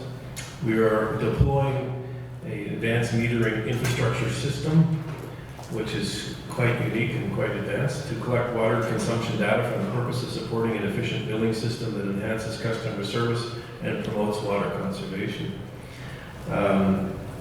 During the drafting of the water bylaw in 2016, the public voiced their concern on the antiquated water billing system and were requesting the city move to monthly billing. And in January, a PowerPoint presentation was made to council to the merits of an AMI system that would expedite the move to monthly billing and provide additional benefits such as customer service, increased operating efficiencies, sustained and increased revenue, and reduction in water loss, which I think is your number one issue. The AMI project team is recommending the solution from Neptune Technology based on the in-depth evaluation completed of the shortlist vendors for the past 10 months. The recommendation is based on software functionality, equipment installation and maintenance collectors, MIU radios, project management experience, and total project cost. The installation of the AMI system will allow the City of Lloydminster to move monthly billing, utility billing without extra cost of manually reading meters each month. This will be a separate project after the MI and financial and municipal software projects are completed, and it is projected that monthly utility bills will be in place by the end of 2018. So there are a number of options provided to council. With respect to this initiative, we also have okay. We also have our water general manager here who has done all of the work on this. If you have any questions at all, you'd be pleased to come forward and speak to them. Councilor Baker. Well, thank you, Your Worship. Certainly, I know that, I believe that Ken has done a lot of work on this project. And it's a big ticket item, and the map looks real good. I have one question only. Are we convinced, when we're going full hog here, we're going to do the whole meal deal? And you do a starter section of town and make sure it works first, or do you just go for the whole meal deal? That's my question. Well, I know what the report says. I know what the report says too. Maybe we'll look to administration. If the general manager would like to come forward, give us the answer. Welcome, General Manager. Thank you, Your Worship, Councilor Baker. This is proven technology, and these systems are being installed all over North America. So the initial intent is we're going to get the towers up in place, and we will start putting in radios right away. But we'll have to do it in sections based on our current billing system. So that part has to be all worked out. But we have high faith in this. Councilor Buckingham. Thank you, Worship. Through the General Manager. We were privileged earlier this year to sit down with you and go through an entire presentation on this system. And I know that I was 200% skeptical going into this that day with you, thinking, how is he ever going to convince me that this is a great idea? And that's the honest truth. And I came out 200% the other way, looking at everything you did, all the research that went into it, the financials, everything that went behind this. Just wanted to tell you, because I don't know if I had the chance, that that presentation was exceptionally well done. It was exactly what we were looking for as a council to help us make these decisions. We had everything that we needed. And I know Ken spoke of it before, that this is, he's 100% in favor of it as well. So thanks for that, and I do believe it is the right thing. Councilor Baker. Yes, I think Aaron and I had a discussion together before we went in, and I want to say that after Ken's presentation, you take a look, you realize all the efficiencies that it brings, the customer service, people being able to go in and monitor their use, and then the loss prevention. That was really a key for me, and a great job getting a handle on that. And you had convinced me after that meeting. There's no question. So very well done. Well, if there's any doubts, I can always go through that cell phone analogy again if you wish. Sorry, thank you, Worship. I should say once again, though, the one thing that I think that the public would be interested to know in this is that there is a way in this system that if you're on holidays and you're gone, and we talked about the loss prevention, the city can actually see that there is abnormal usage going on. If you've got a leaky toilet that you say, hey, why is my bill so high? Well, it shows you every day that you're running this water, and 8, 9, 10 hours you're not home, you've still got water consumption. So there are interesting things for the public in that as well. So you're away, all of a sudden everything's flowing. Someone's going to get a call. We're going to be preventing flooded basements due to burst lines, water tank explosions, that kind of stuff. So it's all included in that technology. Councilor Torres. Thank you, Your Worship. I remember when I first saw this, even well before when I was still campaigning, running for council, I thought moving to a 1-month billing window would be a huge benefit to the community, both for the city and for the ratepayers as well, because it's a lot easier to pay a bill for 1 month than it is for 2 months, and if you get behind and you have a problem as far as leaks or something like that, you don't find out until a few months after, and then you have another bill that's coming for a leak once you found out about that one. The other thing that I think that's great about this is the cash that this generates. Just by doing this, because you would take 30 days worth of your annual revenue, then you would be improving cash flow by that amount in your utility system. So, this is a win on all fronts, and even personally, I could see the benefits of it, seeing as for one reason or another, I've got a dog in my yard, or the placement of my meter right now means that I have to go and read my meter every single month, so I'm very much looking forward to this. Thanks. Question, Councilor. Your Worship, I got every faith in the world in our water department. I guess my real concern is we're going to spend $1.5 million. The public really wants to know this is going to work. And not necessarily with the city, but many times these kinds of projects, you go in all hog and they don't work, and then somebody's got egg all over their face. So we want to make sure that we're convinced and that the public will be convinced that there's no problems. That's what I'm concerned about. The question of the recovery cost and how we're going to pay for this, I think that's absolutely critical that we portray to the public so that they know where all this money's coming from. Because when you look at it, people say $1.5 million. Well, remember, we got what, 10 or 11,000 single-family dwellings, and we got how many businesses at $100 a pop. You figure it out. It's not as much as you think, but when you say it in a big package, it's a lot of money. And keeping in mind we have a wastewater treatment plant that's been on the docket, and all talk about that for so long I'm tired of it.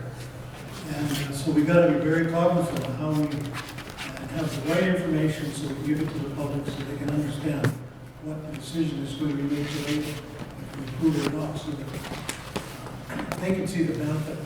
Not just whether we got a dirty water tap, but how are we gonna pay for this? Because I get asked that quite often, I'm sure you do, with things the way they are in our economies. That's all I'm sure. Gentlemen, I believe slide 2, if we can get to that brought up in your presentation earlier, if you keep scrolling through, it will show up and you can explain that. More.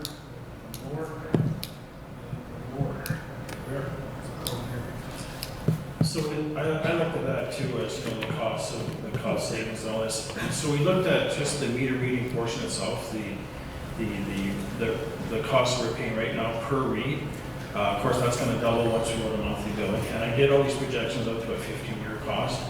And just on the 15-year cost alone, the city's going to save money on just taking the manual reads versus the AMI system.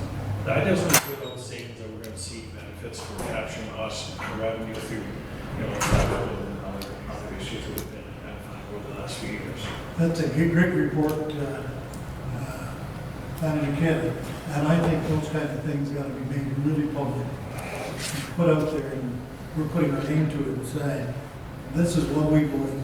If we're only half that good, it's a good program.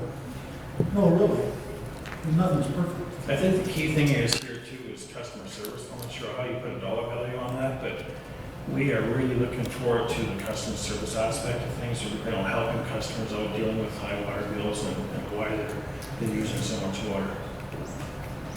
One question. After you go ahead. The question I had, General Manager, is what's the lifetime expectancy of this system? Because there's radio technology, I know technology, once we buy it, somebody in 2 months will have something better to the technology that we're looking at. But what is the lifetime expectancy that we're investing in this $1.5 billion for? It's going to be 20 years. 20 years, okay. And that's based on today, and if it lasts longer than 20 years, that's sort of the idea. Well, life expectancy is 20 years. This is based on the battery life. The technology can last forever, but I mean, who knows what technology is going to be in 10 years from now? So there'll always be upgrades with the vendor that we're working with. There's always going to be improvements and upgrades as we go along. Councilor Dutch. Yeah, thanks, Your Worship, Director Kent. So, yeah, I agree. This was, I was convinced, and again, well done. The only question I guess as I look at this is that if we're going to do a monthly statement, now we're going to increase our costs on monthly statements and printing and those dimensions. Is there, and I'm just trying to remember because I don't remember if we had it in the report, but any way that we can move to just paperless reporting? And so that as clients come in, they give an email, they log in, and that just gets, their bill gets emailed to them. Because if we could move to that, there would be that saving of time having to mail them and the mailing cost and the paper cost, et cetera. But I don't know overall where the city is around that, but I mean, as an initiative to move to that wireless piece really would complement this piece very, very well. That option is available now. Once we get the finance department gets the new system in place, we're going to be really pushing hard for that, for e-billing, that people can pay online. Yes. But they would, not only the billing, but, so the billing, I would receive the bill online. You would see the, and I just signed up myself here like a month ago, and it's actually pretty cool. You get an email that says you have a bill come through, you click on the link, and you can pay for it right there on the spot. I guess I better get on it. Thank you, Your Worship. I just had one quick question. Perhaps Director Kayford could help me out here. Just last summer, there was a utility bylaw that was passed, and part of that was including deposit fees for landlords when you own a rental property. By moving to a monthly billing system, would that also change some assumptions in terms of the amount that we are charging on that bylaw with those fees? Because right now, the fee would be, I would assume, to cover the costs of a 2-month billing cycle. Whereas if we move to a 1-month billing cycle, then that would lower the burden on those landlords who are having to bear that risk. I would say that we probably would not look at lowering the deposits at this time.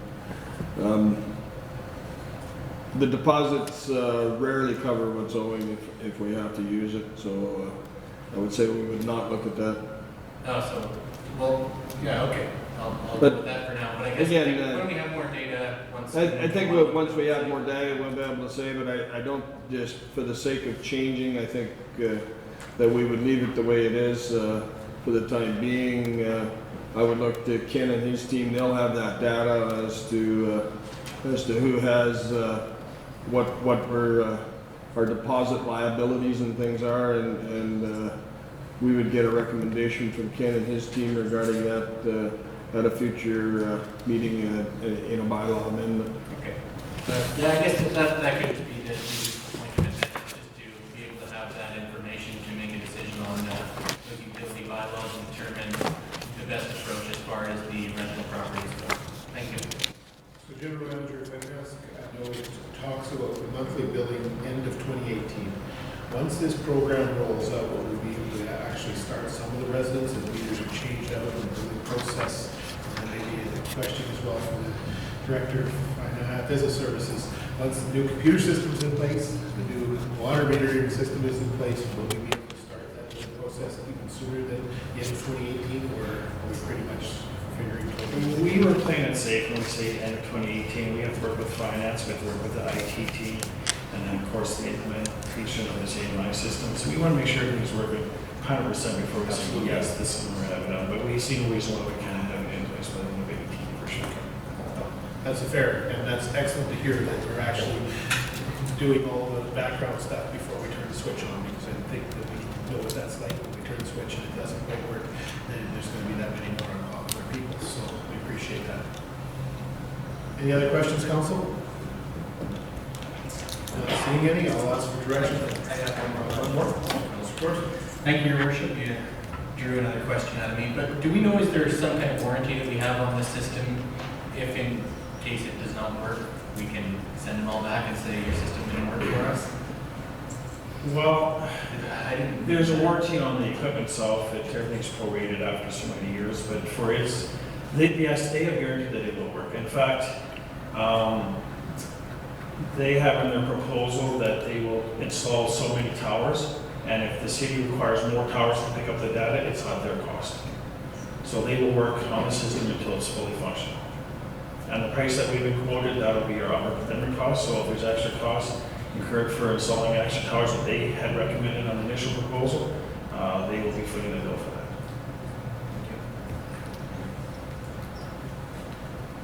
All good. Not seeing any further questions, I'll call for the recommendation of Council. Councilor Fagnan. I move that council award the advanced metering infrastructure contract to Neptune Technology Group, Inc. for the sum of $1,507,625, and that the mayor and city council, our clerk, be authorized to sign and seal the documents. Seconder. Councilor Baker. The only comment I was going to add before I call the question is this was a budgeted item again for the members of the community that are saying, where did this 1.5 million come from? It was budgeted for 1.8, I believe, General Managers, and the contract award is looking for 1.5. So again, a little bit of additional savings on top of the work, hard work done. Thank you very much to the water department and that whole team. It's not just the water department, I think the services and everybody played a key factor in that. Moving forward, because we all know technology is in our pocket, as you've referred to in the cell phone demonstration, and I think it's important that we move forward on that. So, not seeing any other comments, I'll call for the question. All in favor? Opposed? Carried. Thank you, gentlemen. Thank you. To the city manager for 10.5.2 tennis court proposal. Yes. Just let me get to it.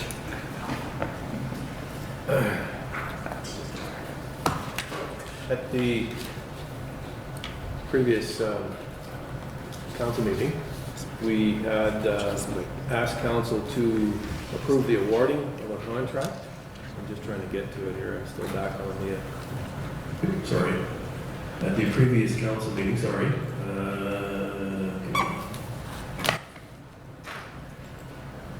There we go. At the May 8th council meeting, council approved the award of Bud Miller Tennis Court expansion to Vexen Construction. What we're asking, why we're bringing this back, is that, as you recall, there were a couple of questions raised during the council discussion before the vote, and I thought it wise to go back and revisit that whole project and make sure that we were doing things in accordance with what had been proposed. So we did some work on the organization compared to administers court inventory, community interest in the sport. We compared to other communities our size. The project committee reevaluated the proposed court locations to consider the benefits of and implications of the various sites. And we worked with the contractor to identify viable cost reduction strategies for the project. So we did a number of things on that. And we are recommending that council direct administration to move forward with the construction of the tennis courts at Bud Miller All Seasons Park by Bexon Construction.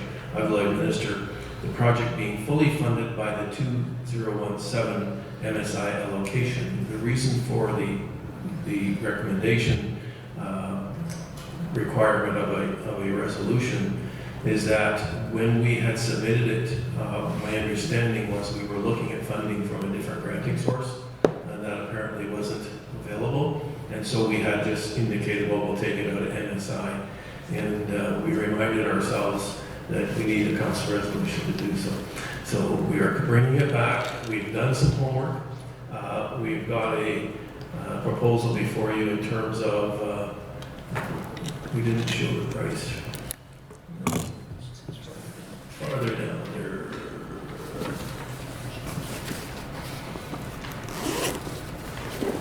Excuse me, I'm just trying to get to it here. Yes. So there is a cost saving of this alternate proposed structure that we are coming forward with, just using some different materials, which we believe are adequate or even better than. A saving of about $42,000. So instead of a $273,000 request, we're looking at a $230,548 expenditure. Thank you, City Manager, for that in-depth look. Councilor Monroe. So if I can just comment that I'm extremely impressed with the information that you provided for us. If you can just bring back up that chart for the people in the room to see the proportion of courts to population chart. Just right here. So if you look at our comparison for Lloydminster, 1 to 7,871 is extremely high, even compared to any cities of our retrospect, both Saskatchewan and Alberta. I actually did have the chance to walk the area. I met with the Tennis Association president as well, and obviously these courts are definitely something that's been needed for a long time, and having this information now, it's a no-brainer really. They have over 150 members in their organization, and the courts are used pretty well all of the time, fully booked. So with this also, it does allow for a little bit more public time as well. Obviously it will be closed still for tournaments, just like the pool's closed for tournaments of that nature as well to the public, but still it does create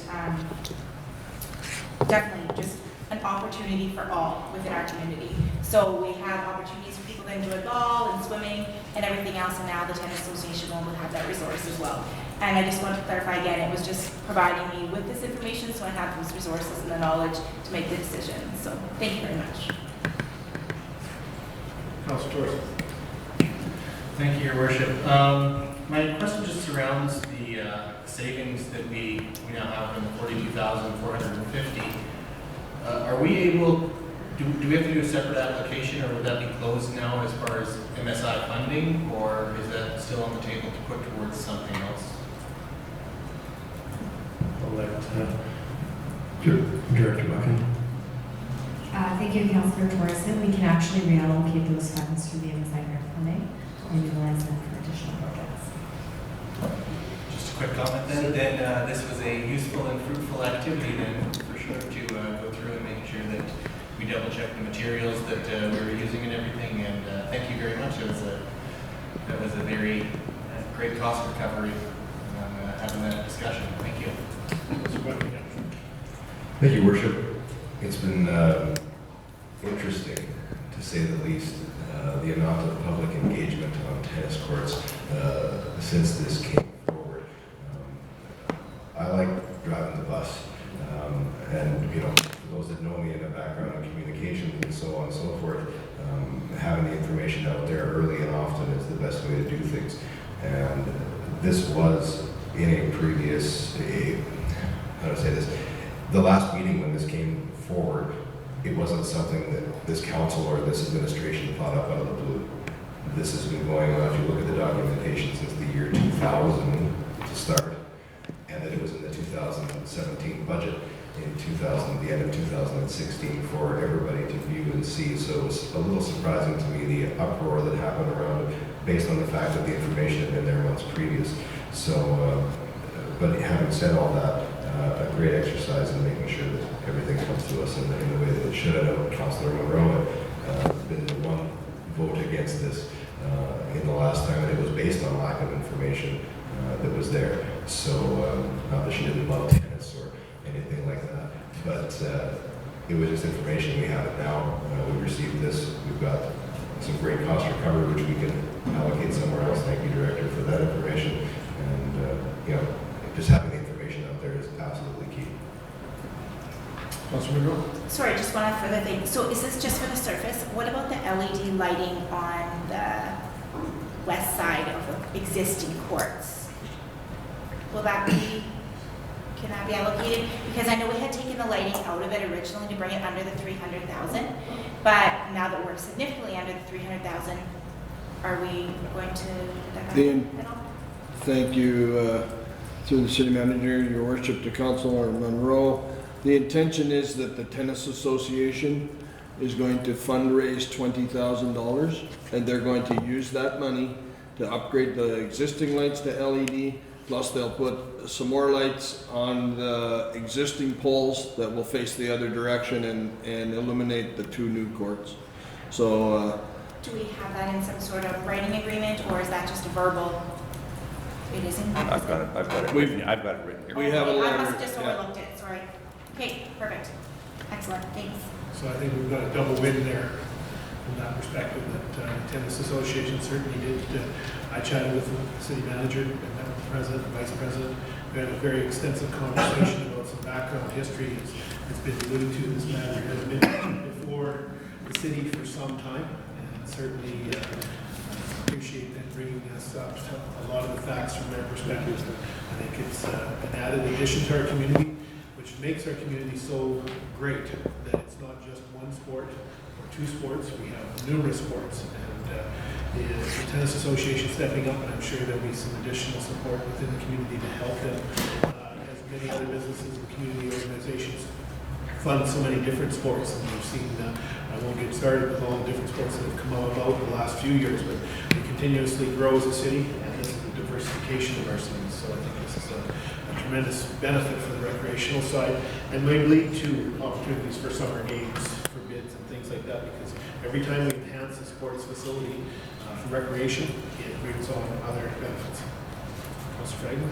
Yeah, one thing that I like about it as well is that with the tennis association, they are going to be continued fundraising and looking for a different area of the city to promote it. So I like that, and I think that showing this good faith and moving ahead, they've been a little bit leery of the cities for some time, and I think now this will build some trust. And it's just interesting when you see how much tennis is catching on in Canada. They say that Canada is one of the emerging powers in tennis, and I think that a lot of young people, we've got some pretty good tennis players out there that's inspiring a lot of youth, and it's a very inexpensive sport to play, and hopefully they'll be packing our courts. I really hate to nitpick here, but it says in 2017, the LTA has committed $20,000 towards the development of 2 new courts and have committed to continue to fundraise for more courts in another location. It doesn't say anything about lighting, or what page is the lighting on. I just don't want it to be overlooked, and then we have to bring this whole back all over again, right? So, because I know lighting is an issue, and Director? am I just overlooking it? Maybe I'm not reading the right page here. I've got mine on an email from Rod. Your worship, if I might, the experts are here in the room, and I know I had this conversation with Cindy this morning. Cindy, can you enlighten us on the lights piece? General Manager?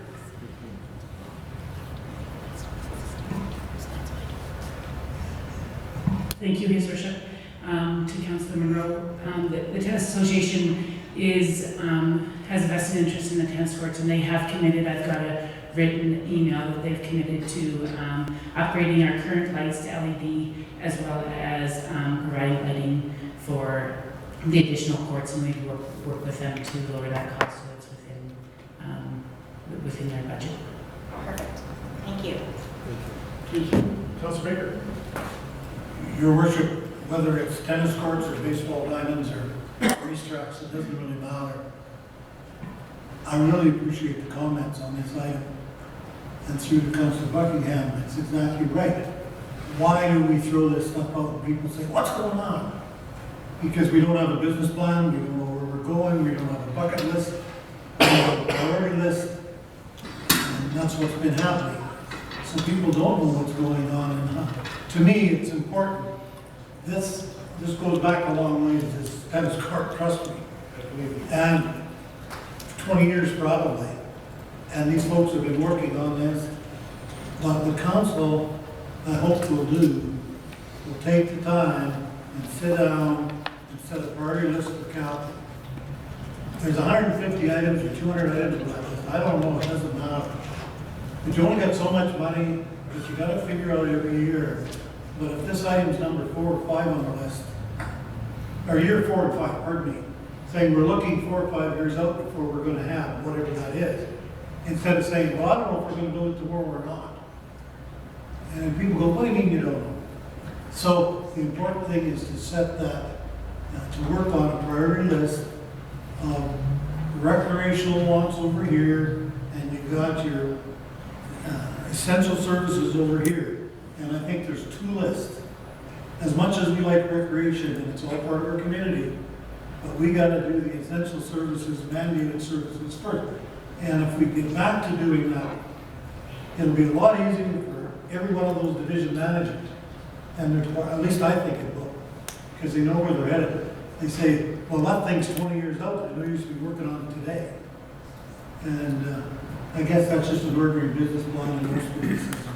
That's what's come out of all this, and I appreciate it. And, if we had that, maybe, Councillor Aaron, we wouldn't be, you know. So thanks for your deal there. Thank you, Worship. Yeah, I don't know if I said it or not, but I was sitting here thinking that I should have if I didn't. I love the engagement piece on this. If you want to call it controversy, you want to call it whatever you want to call it, the engagement that came out of this, I think, is exceptional. You know, we heard from a lot of groups, a lot of citizens individually, and it spurred a lot of discussion, and I think that's great. So I was thinking about my comments earlier, thinking that they could have been taken in a negative context, and that's not the case. Getting that feedback, whether we want to hear it or not, whether the answer is what you want it to be or it isn't, that feedback is great. And I think this proves that once again, Ken. So it's all good. It's all good to see what's going on. It shows me that people are engaged in that warms my heart a little. I just got you will get over that feeling. More of a burning success, is that what you're saying? I said it warmed my heart. Was there any more comments before I left? No, I was just going to move the resolution. Then I'll look to you, Councilor Monroe. The council will direct administration to move forward with the construction of the tennis courts at Bud Miller All Seasons Park by Bexon Construction of Lloydminster, the project being fully funded by the 2017 MSI application. Seconder? Councilor Dychuk? All in favor? Opposed? Carried. Moving to agenda item number 10.5.3, City Manager. Yes, Your Worship. This one is a challenging one. Putting before you, I think we've had some discussion about this at our GPC session. One of the issues that we have facing us right now is the need to desludge our lagoons. We don't have it in this year's budget to do so, but we would like to bring it forward in order to provide this service, which is necessary. And I'm going to move it over to Director Kafer to respond. Director. Thank you, Your Worship, through the City Manager to Council. The intention here is to through an engineering cycle or facility, improve our treatment process in our lagoons at our wastewater treatment plant. lagoons are typically desludged every 10 to 15 years. It's been approximately 20 years for ours. We have a significant amount of material in there that needs to be to come out. It will. The data shows that we will improve our CBODs and our TSS, which our limit is currently at, needs to be less than 25 milligrams per liter. The desludging of the lagoons will make us able to meet those criteria on a consistent basis, which we are not being able to meet today. There are some other things that we're not meeting, like ammonia and phosphorus. Ammonia and phosphorus, this process will not help. They require treatment. We may get a slight decrease in the ammonia content just because we're going to increase the amount of time that the influent sits in our system before we pump it off to the river. You can see by the recommendation that we did not include this in the capital budget. However, through the skillful will of the finance team, we had roughly $5.2 million in capital reserve budgeted for 2017 for future capital projects. Our recommendation is that we reduce that to roughly $2.2 million and use $3 million of that money to fund this project and get this done. This is not throwaway money. This work needs to be done even in the design and construction of a new wastewater treatment plant. These lagoons will still be needed. So this is work that we need to do, and we believe that we know that our levels will be significantly better if we do this work. Thank you, Director. Questions or comments? Leadership to Director Allen. I guess two questions come to mind. One, I guess, is that I hate taking away from our reserve, and I just want us to be able to build them up. And so the question I guess I have in my mind is that delaying it by 7 months or 8 months, I don't know whether it can be done in January or February, but moving it into the next fiscal year if that's possible, and developing another strategy around it without having to take money from our reserves. But for me, that's the only hiccup. Is it a must-do? Absolutely, and I don't see any way that we can avoid it. The second part is there a way to stagger our payment, or is there a way to break it down, or is there a way that we can do it differently than taking it out of, I guess, our capital asset replacement reserve? I guess the other part is suggested there is to take a debenture out, but I don't know financially what the impact is other than reducing our borrowing limit. I think through your worship to Councillor Diachuk, the win in using the money from capital reserve is in speaking to the general manager of finance that the thought is that 1.25% roughly is what you can get for investment interest. If we borrow, it's about 2.75%.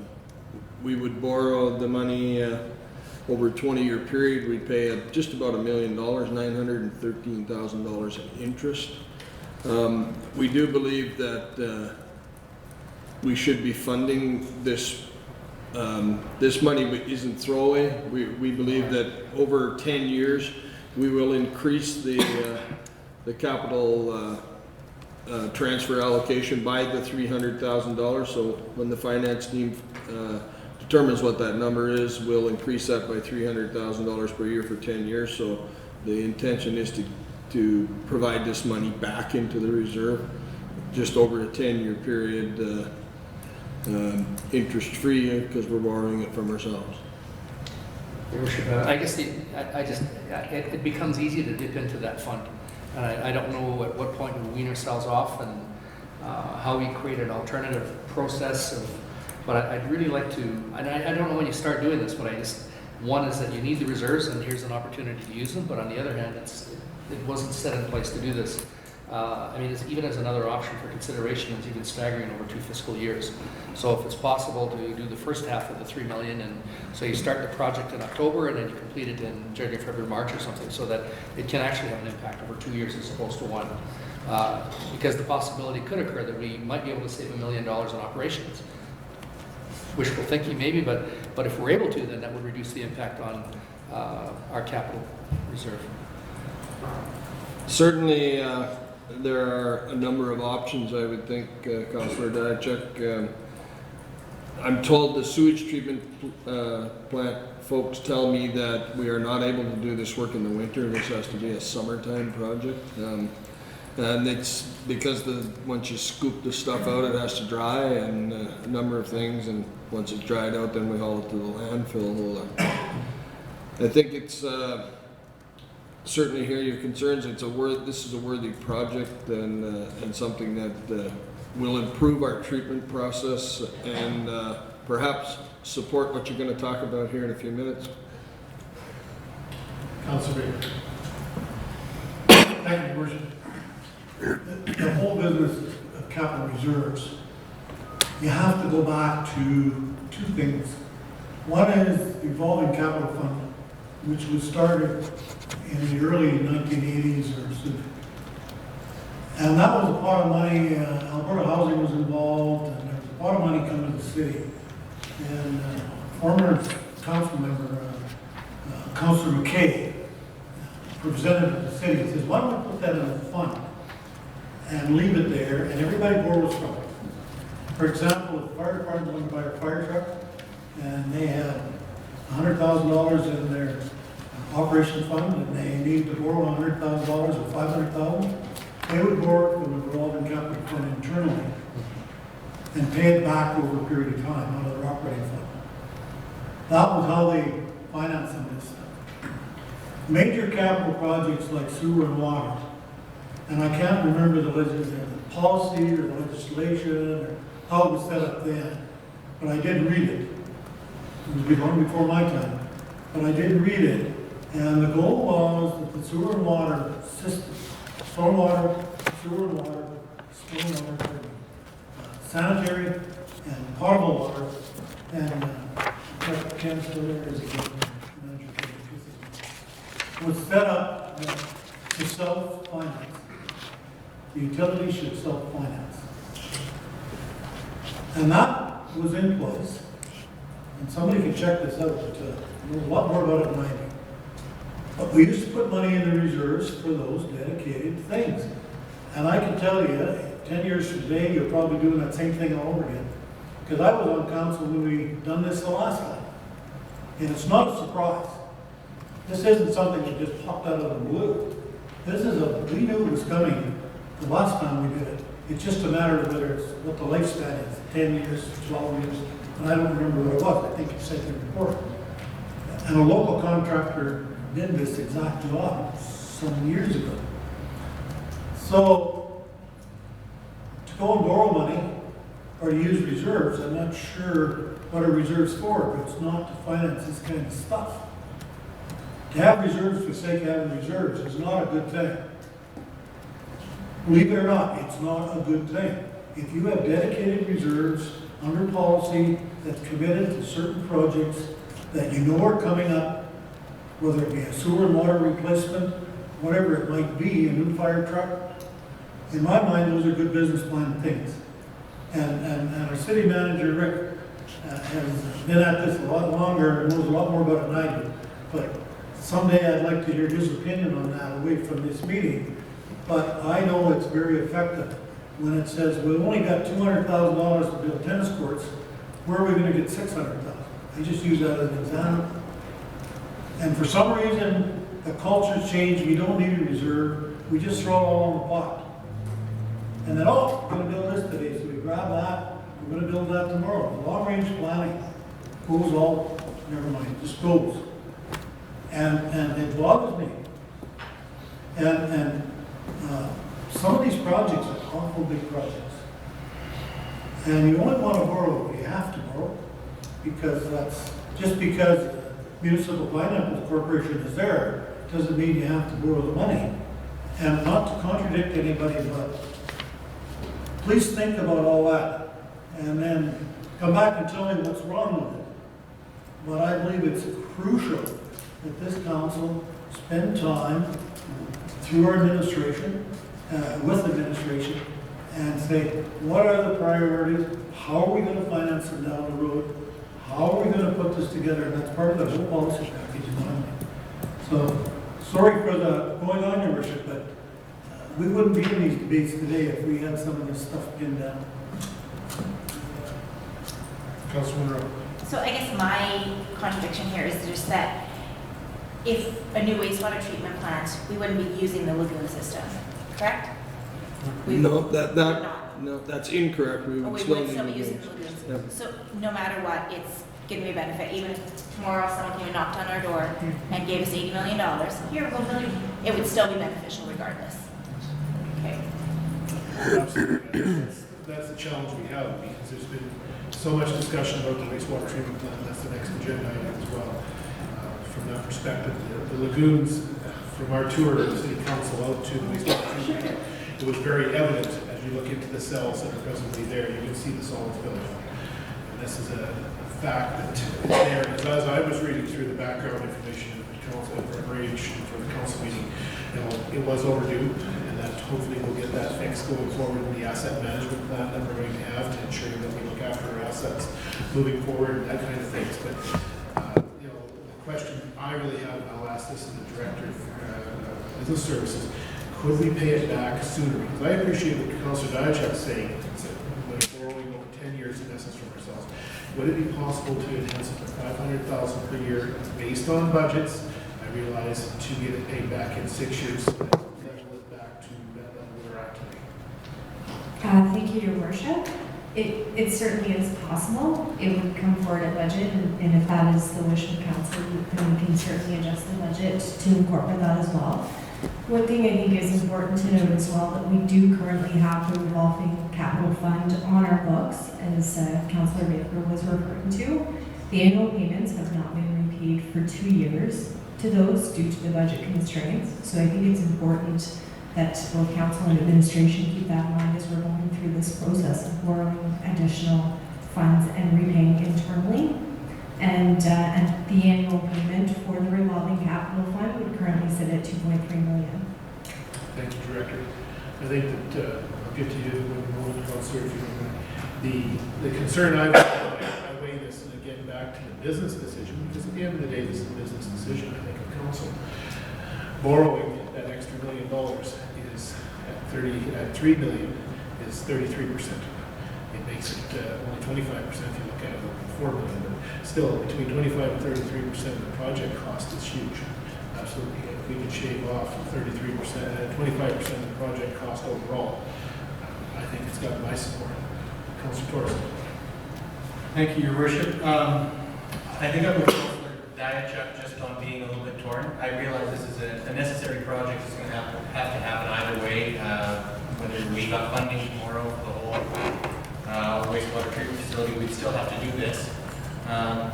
But you know, it's really hard to say, yeah, we're going to start saving money at some point, and your first step being towards taking things that you're saving. So it's hard to say one thing and then to do another. I just did a quick calculation because I have an amortization calculator on the phone. But if we did a 10-year loan, yes, cool guy. So it's like grade 5 student. So this is from borrowing the same amount of money, $465,000 cheaper in interest if you pay it back over 10 years. For your information, although the time value of money is not things that come into that, but still, you know, I think that there's other options other than a 20-year loan at you know, $900,000 in interest for what this project is that I think maybe we could explore before we actually jump in feet first. That's just my opinion on it, because I really don't like the idea of pulling it out of savings, and I realize, yeah, we're getting a better value for our money because we can borrow at a lower rate than we can borrow at a lower, or it costs more to borrow than we're getting on our investments. So yeah, I get it. There's an argument for that, but at the same time, you can't say that you're going to start moving in the right direction as far as reserves and savings and everything, and bit torn, and I'd actually rather see a couple different options, but I did have one question. On our ask as far as what we applied for the wastewater treatment plant with the provinces, does this come straight off the top of that project? Or would this be over and above the project cost for what we applied for? This would be over and above. So even beforehand, this would have been an extra cost we had to do anyways, but it wasn't included in the 81, well, whatever, 76 million, whatever the number we're at. That's correct. Okay, thank you. Councilor Dutcher. Yeah, thank you, Worship. I guess the challenge for me is that I don't see there's a much better option than what's being presented in number one, where we proceed with it. My biggest concern is that if there's another emergency that does come up through the year between now and the end of our budget year, we're going to face some other tough questions and tough challenges. The unfortunate part of this investment is that there's no financial return other than it was planned to be done. We have to do it, period, full stop. And then we're not going to get paid anyway to do it in terms of financial return. I guess, I'm prepared to go ahead with this. I think, as we get into our budget deliberations and whatnot, I would, and in the past, I've used, and we collectively, when I was with the division, we did use a revolving fund, and we used it in areas like technology, where you knew that every 5 years you did the renewal and other projects over there, and certainly with the asset management, you know that you need to replace a truck or whatever it is. We tried to keep it the amount which respected the fact that we didn't need the extra money. It wasn't the point of suddenly becoming wealthy on the backs of taxpayers, but at the same time, by having the money in reserve, you weren't paying more through interest rates and borrowing and all those other pieces, and it's a fine balance between them. So I mean, yeah, I don't know how to crawl out of this box other than spending the money.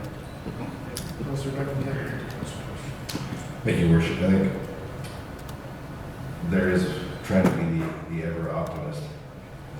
There is one thing that I see that we haven't discussed on this that I do like, and that is the fact that if we're going to have to go for an extension of this water treatment facility, which we are going to have to ask for, does spending this money, putting this investment in there, doing those things, show some good faith that's going to give us a little bit more leverage later down the line to say, hey, these guys didn't sit back, they didn't do nothing. They went after it, did something to try and better their effluent coming out in a situation where they had no other choice but to do so because they couldn't get to the full potential. I do think as you're negotiating forward and talking to the provincial governments, this does show some good faith potentially in those negotiations. Councilor Torres. Thank you, Your Worship. Thanks, Councilor Buckingham. This time you got there ahead of me. That was going to be, what is the value of political capital that you're buying in terms of doing this now? And as an act of good faith, saying yes, we are making an effort to reduce or improve our effluent quality, even with what we have to work with right now. So yeah, based on that, it's one of those necessary things that we have to do, even if we don't really like pulling money out of savings. Thanks. Any further discussion? Councilor Dutcher. Move that Council Direct Administration reduce the capital asset replacement reserve funds from $5,205,584 to $2,205,584 and authorize the use of $3 million from the reserve to finance the desludging of the wastewater treatment plant lagoons. Seconder. Councilor Torres. Thank you. Any further discussion? Not seeing any, we call for a question. All in favor? Opposed? Carried. Thank you, Council. That's a great discussion. I hope the residents, I think we're all torn by simply it's money that's got to be spent, and unscheduled money, and we'll leave it to the next discussion item, 10.5.4, City Manager.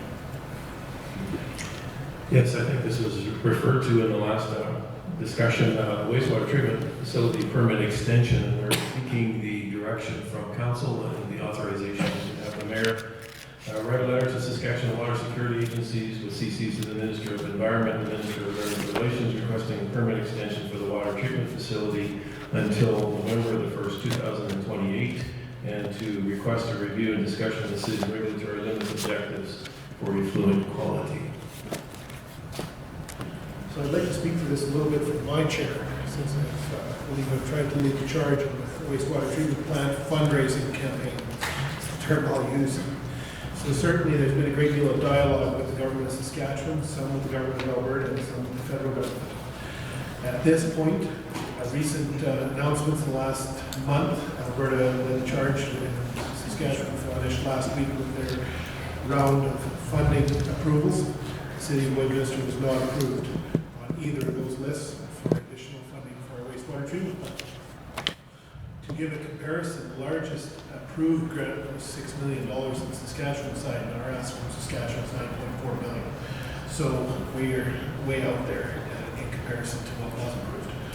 Certainly, in my discussions with the government of Saskatchewan and ministries responsible, they're aware of the fact. I think the last motion will carry a great deal of support that we are trying to do what we can within our reasonable financial means, because we are not able to undertake the wastewater treatment plant alone. And I think the government's realized that. When I was, I don't want to jump ahead, but I will a little bit. When I was in Ottawa for FCM, there was a discussion of $180 billion for 11 years worth of water and sewer and all sorts of things. There is additional monies coming down the pipe, but when? And I think by this action, we're setting a definite amount of time, 10 years, and that is related to our actual approval that we have today to operate our wastewater treatment plant. And I believe there's going to be some more negotiations with the Saskatchewan Water Security Agency, as well as the Minister of Environment, who is the same minister responsible, the Minister of Municipal Affairs or Intergovernmental Affairs. Certainly there's the ability to take this message back to the province and say, we're doing the best we can do with what we've been given. This is the federal and provincial mandated legislation that's come down to us that we're trying to meet. Our facility is only as good as we can make it, and that's what we can do right now. By the actions we're going to take by desludging the lagoon, we've moved on 2 of the 4 items. Request also looks at some of the other measurements, and certainly we will be able to address that with the discussions. I think that will get administration talking to the government again, because they do talk to them on a regular basis, but I think it's so important that we engage them at their level on the very rules that they're imposing. Will that change things an awful lot? No. And as Councilor Monroe said, maybe tomorrow somebody will show up with a check for $80 million. I'm looking forward to that, but or when it does happen. And the government is aware of the situation. They've made it very clear to us, but at this point we still haven't had it, a letter received from them, so I guess we need to go back to the pipe and request that in formal writing and get them sitting down. This is a very interesting discussion, because I can tell you that we're going to need 2 provincial governments to agree. And I don't need to remind you of the political situations that exist in each province. We have 2 different governments of different political nature. They're both suffering financially from the distraction of the oil and gas industry and the woes of our economy. And the federal government saying, we'll match money, but you're going to have provincial money. It's quite a dialogue. I can't tell you how much it's confusing, but we'll continue to work through it. But this is where we need council support. If it's the wish of council, we'll have that letter prepared with myself and administration, and then carry it forward, potentially in person. I've asked for a meeting with the ministers already to keep them informed of our actions, and now that we have that motion, I can let them know we're going to desludge. We're going to do what we can do within the reasons of this city and council, and we'll leave it in their capable hands, because they have options. I guess there's the option they can choose. They can be cooperative, or they can be defensive, and we'll deal with those issues when they come forward. Councilor Sanchez. Your Worship, first off, I guess what I want to do is thank you, and I'm sure the rest of council and the city appreciate as well the effort you put into this. I know you've been reaching out to politicians on a regular basis, and not available. We'll get back to you soon. We're just waiting for the other guy, or quite a few of the comments that I know that you shared with us, and it's often frustrating, and I'm sure they're busy, and we're busy too, though, I guess is my comment, and we'd like to have some answers. But I appreciate the work and the effort you put into it, and I know that I've seen the frustration and I've seen the efforts, and thank you. Again, I'm not sure where we have any other options. For me, it was a bit of an epiphany when I found out the targets that are being set are arbitrary and change by the year, or whatever. And I wouldn't disagree that removing phosphorus and ammonia is a bad thing, but In years back, those weren't the requirements, and so you build water treatment plants and you build facilities that will deal with the regulations of the day. And so for me, I'm a little chapped, to use the vernacular, that, you know, as the regulations change, there isn't that level of support and willingness to act as quickly in anticipating and providing the supports for, you know, the cities like us, and I'm sure there are others out there who are looking for the same financial assistance going forward. So and again, I think everything in the report is good. I support it, and I think certainly, as you pointed out, adding the lagoon to the puzzle is a good thing, and it certainly puts us with a little bit of social capital in hand to be able to move forward. Councilor Buckingham. I'd like to move with the mayor right to the Saskatchewan Water Security Agency, CC, to the Ministry of Environment and the Minister of Government Relations, requesting a permit extension for the wastewater treatment facility until November 1st of 2028, and to request a review and discussion of the city's regulatory limits and obligations for effluent quality.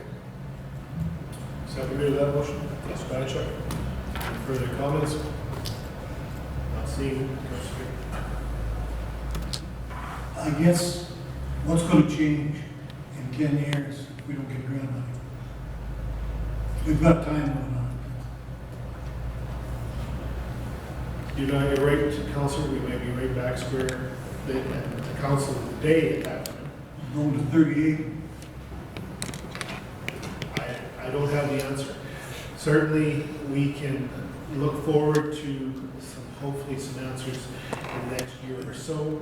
I would say before this council's term is done in 2020, that we establish a recommendation and plan to administration so that the next council that is elected has some insight as to where the heck we're going with this from that perspective, my personal thought.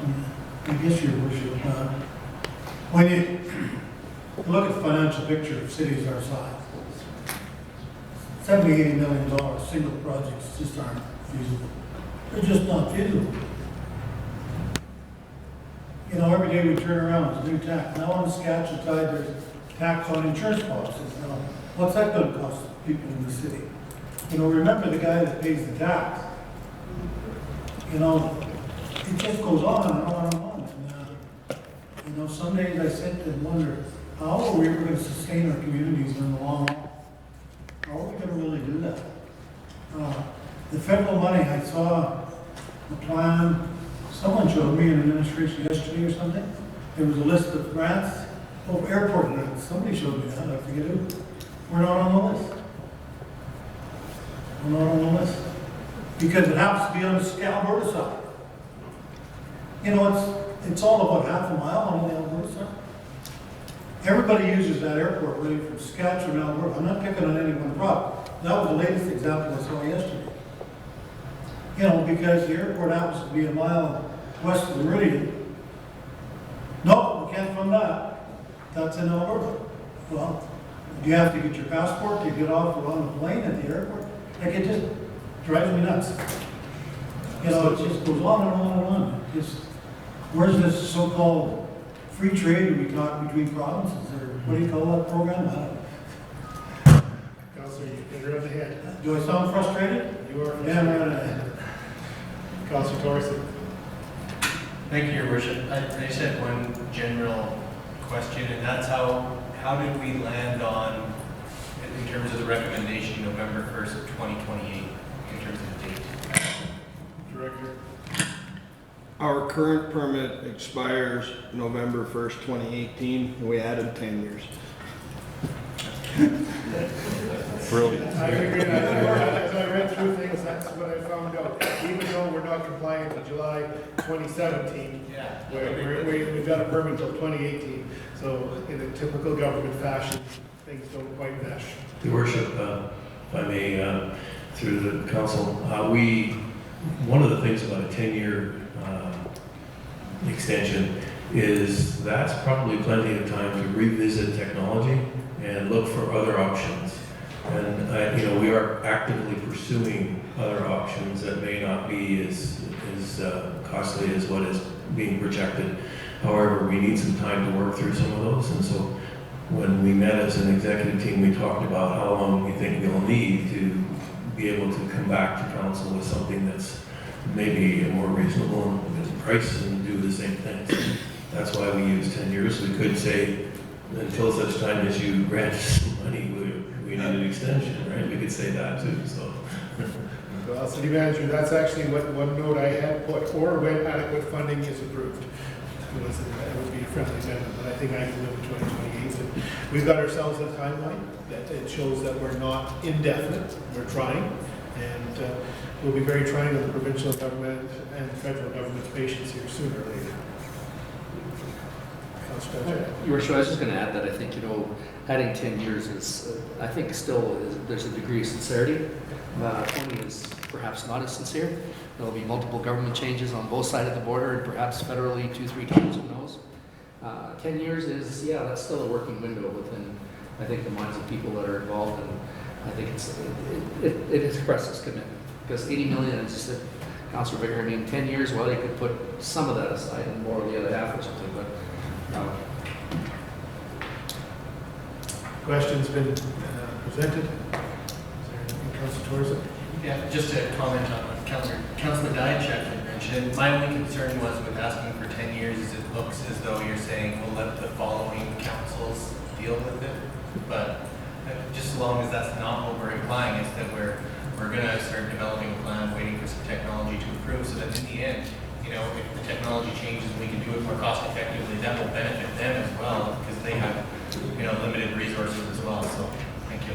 Councilor, point well taken. We inherited this, and I'd like to really see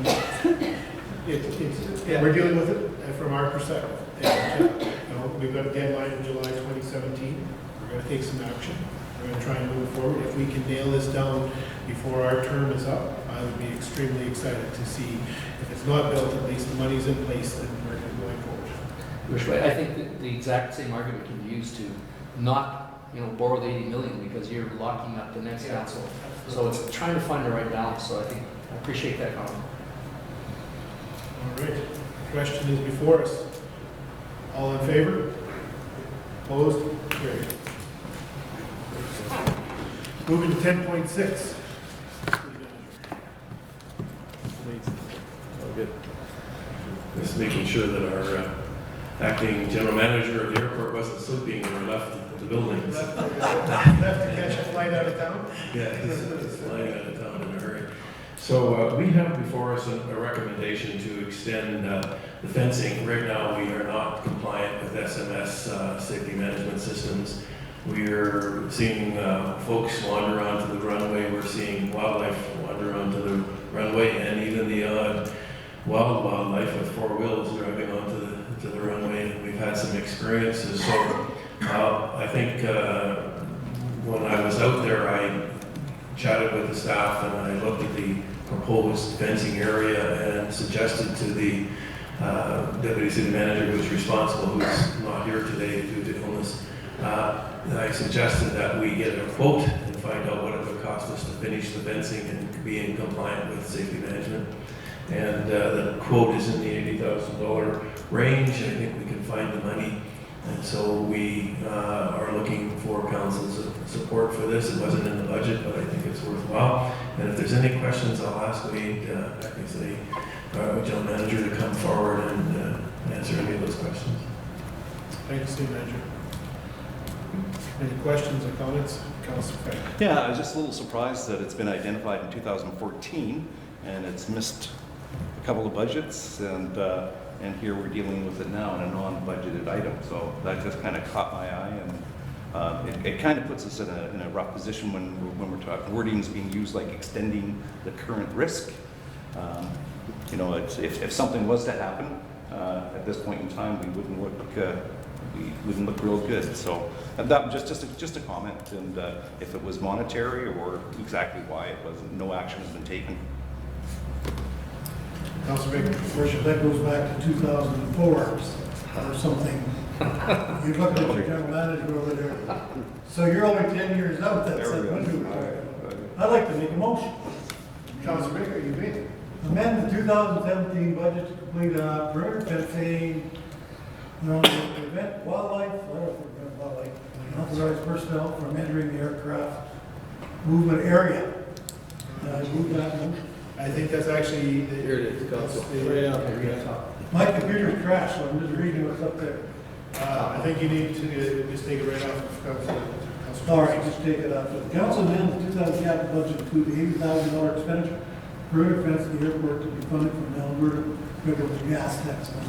Pardon me, Thank you. this thing blacked out. I see that, thank you. We'll get you some paper. Second. It's all good, technology's a wonderful thing. Is there any further comments, discussion before I call for the question? It's fairly straightforward, I think Councilor Fagin did it very clearly. It's a safety issue. And, I think as council have stated to both our city staff and the city, we take safety very seriously. And for both individuals that are working at the airport, but also for travelers and airplanes, I can't imagine the fallout of having an issue with our airport. It's just not the publicity that we need, nor the safety risk that it Anything to poses. add? No further debate, let's, I'd just like to ask Wade if he has any further things to add before you vote on it. Appreciate it. Airport manager. Welcome. Mr. Worship and City Council, I just wanted to let you know, I'm glad that you guys opted to finish the fence off. One, because just in the last week and a half, we've had buffalo now come down towards our runway, 150 head. And then we had got them all back crawled up. And we've now had about 50 head of cattle come through the same area. Just the other day, we had a bear ready to go chase off, so it's really appreciated that we're gonna get this fence done, so. So, did you hear a deep freeze full? They can't be decided, trespassers shot on site. As I've been instructed, no comment. We all have freezers full. Yeah, it's been, the last little while, it's been pretty busy with us.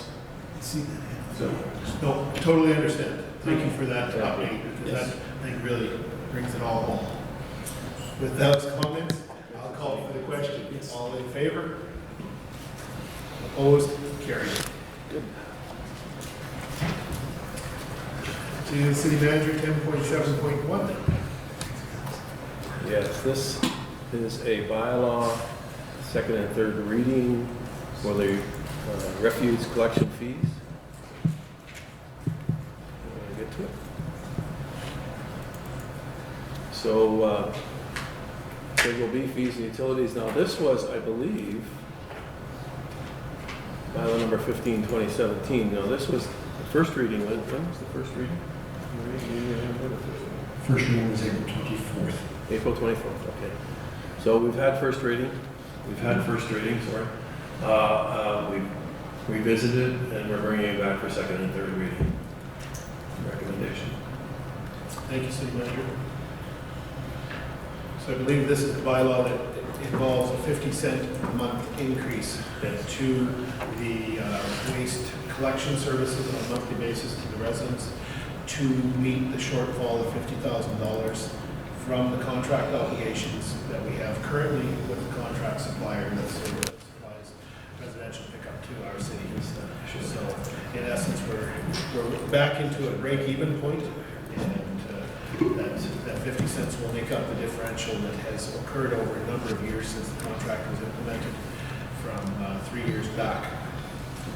And this will bring us back to catching up even on the contractual costs that we actually incur as the provider, as the service receiver billed through to the residents. So this is a flow-through cost. This is not, the city's not putting any extra money away into the reserves. We're simply covering the cost of doing business at our city today. Councilor Torson. Thank you, Your Worship. Just a quick question. Did we have public hearings on these bylaws?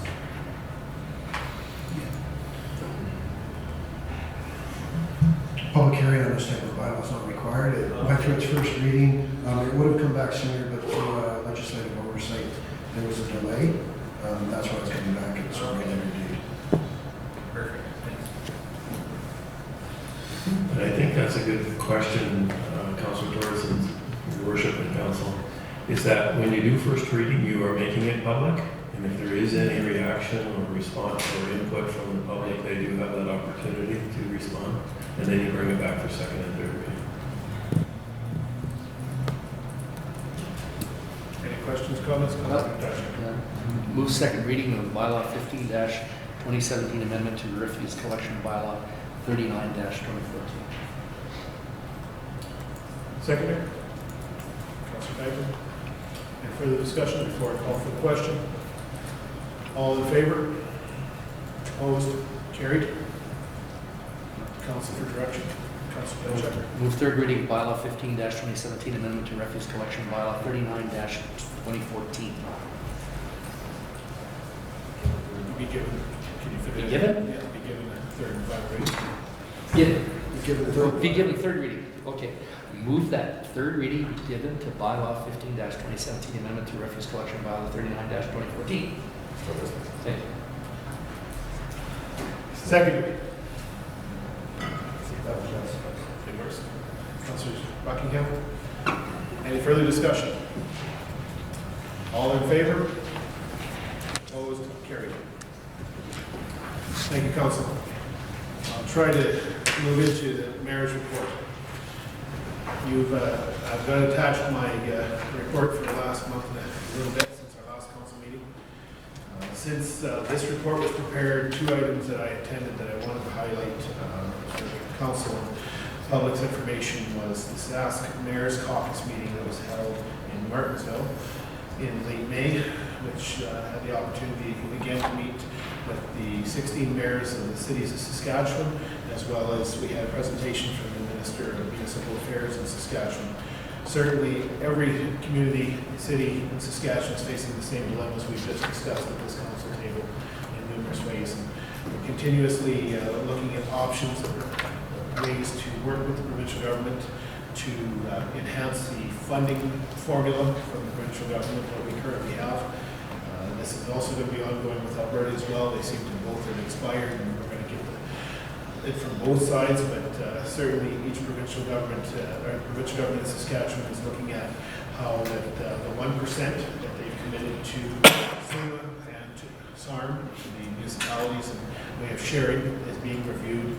So we are certainly lobbying with SUMA to ensure that there's an equitable formula going forward and ensuring that we work with the province of Saskatchewan and their funding, but we also realize that we have needs, not just wants, but needs in our communities to provide the services that people ask for. So that's information. On the second note, the Federation of Canadian Municipalities met in Ottawa, Ontario this year. It was the largest convention ever, partly due to the Canada 150-year celebrations this year, but I think that people from Nunavut, Yukon, across the entire 10 provinces were there because the very issues, again, we've talked about are in a national spectrum. So we saw a new president elected this year. It's the deputy mayor of Winnipeg. I apologize, I don't have her name right in front of me. He's the new president for FCM for this year. And it was a very interesting conference meeting councillors and mayors and wardens from across Canada, because that term is used in Ontario instead of a mayor or reeve as a warden. And it was very informative. I brought some things back that I've shared with the administration already and a few more items that I plan to share with them. It was an opportunity also to meet with our MP for the Alberta, the federal MP on the Alberta side, Shannon Stubbs. I had an opportunity to meet with her for a short time on Monday before I left Ottawa. And certainly she's aware of our wastewater treatment plant and is plugging away from the federal perspective as our representative on the Alberta side.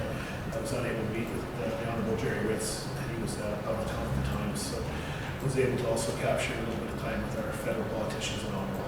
But I'll leave the rest for reading. Again, I'd like to thank the city staff, the city residents, the RCMP, and the fire department for this past weekend for stepping up.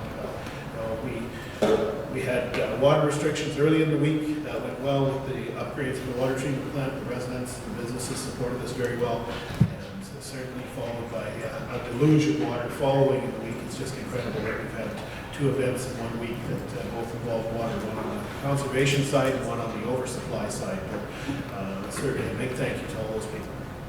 I'll leave it to any councillors that have any other items they'd like to bring forward at this time for reports.